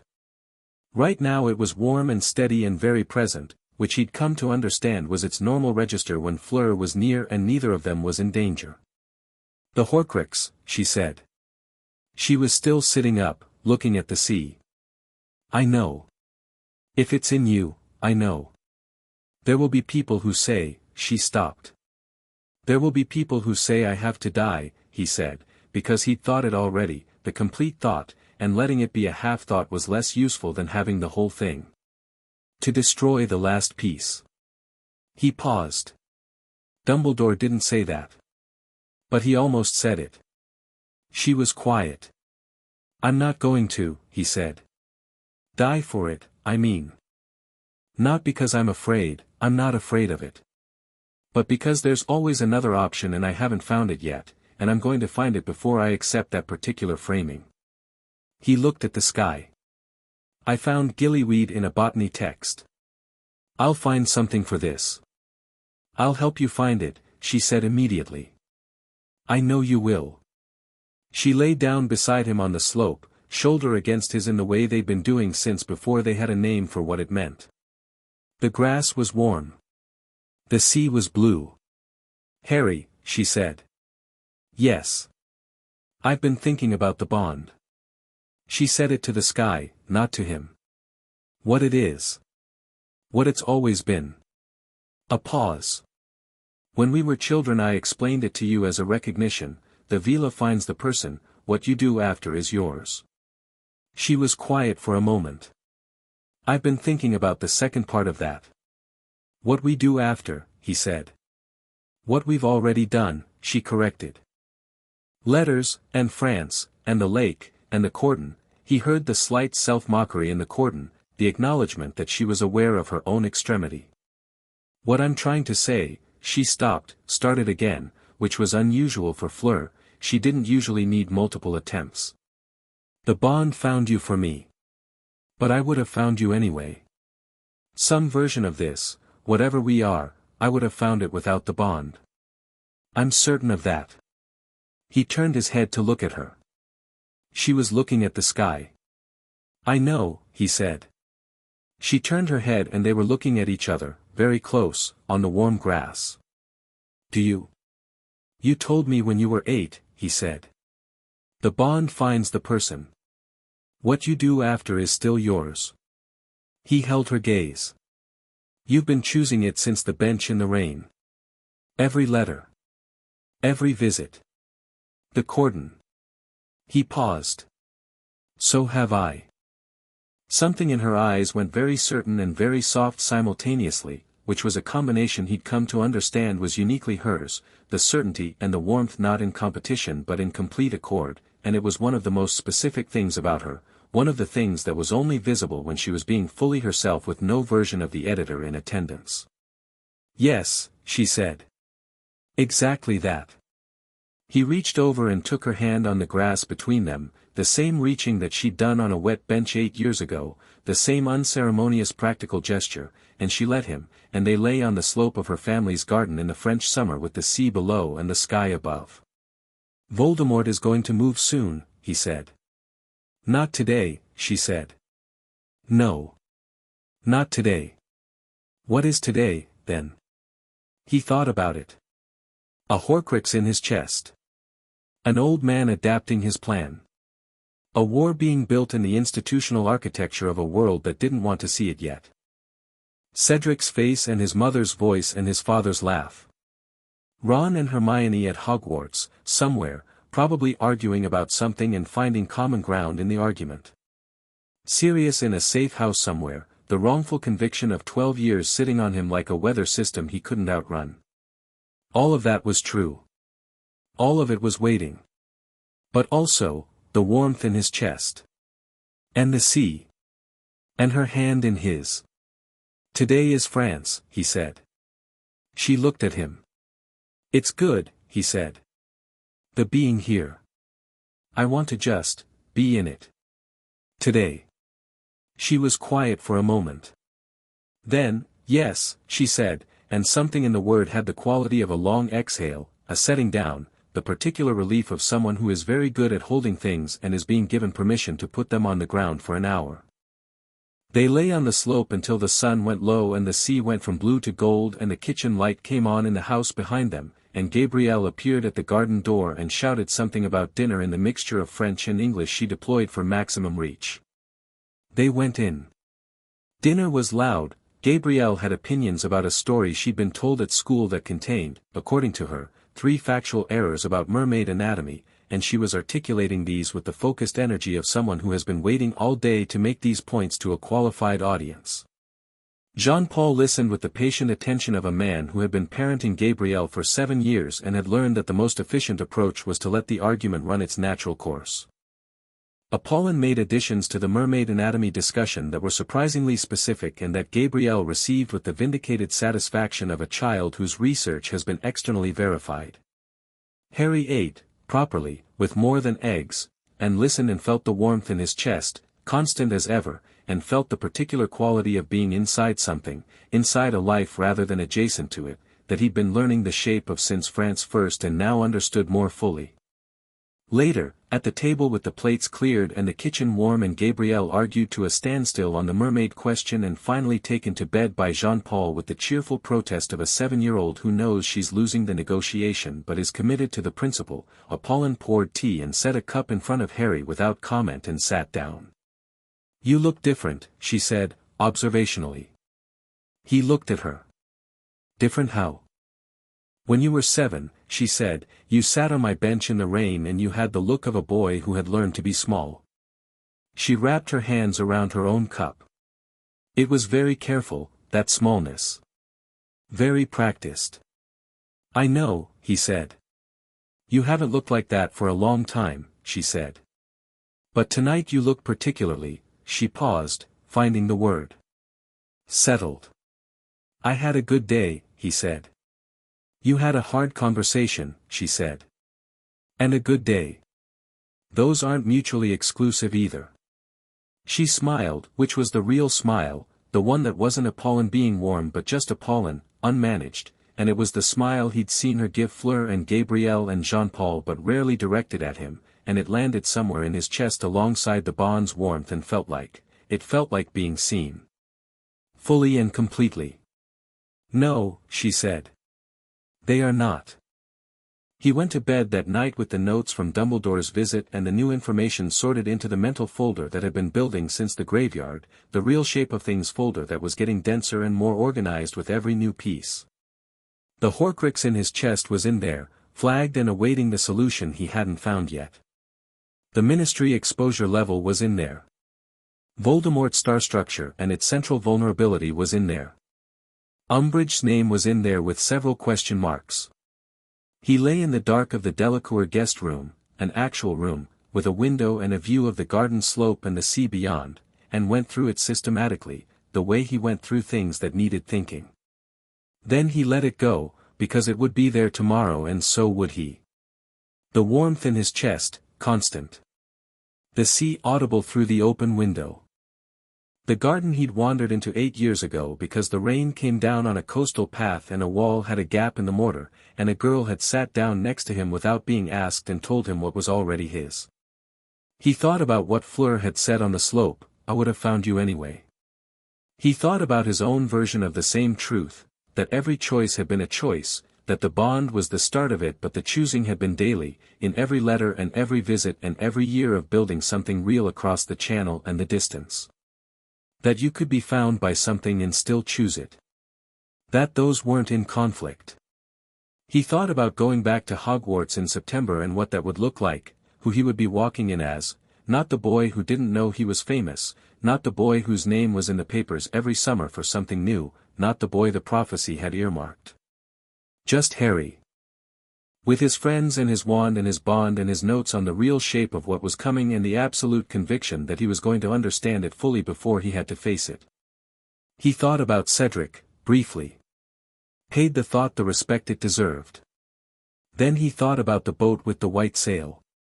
He'd been 7 years old and crying on a bench and there had been a boat on the water, white sail in the wind, and it had looked so free that it hurt, because he wasn't free and he couldn't see how he ever would be.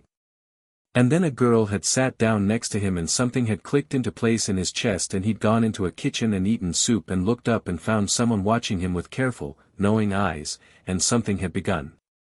He was 15 now. The boat was still there. He was no longer watching it from a distance. He thought, "I am going to be very hard to stop." He thought, "Good." He closed his eyes. The sea said something repetitive and true to the rocks below. The garden was dark and quiet.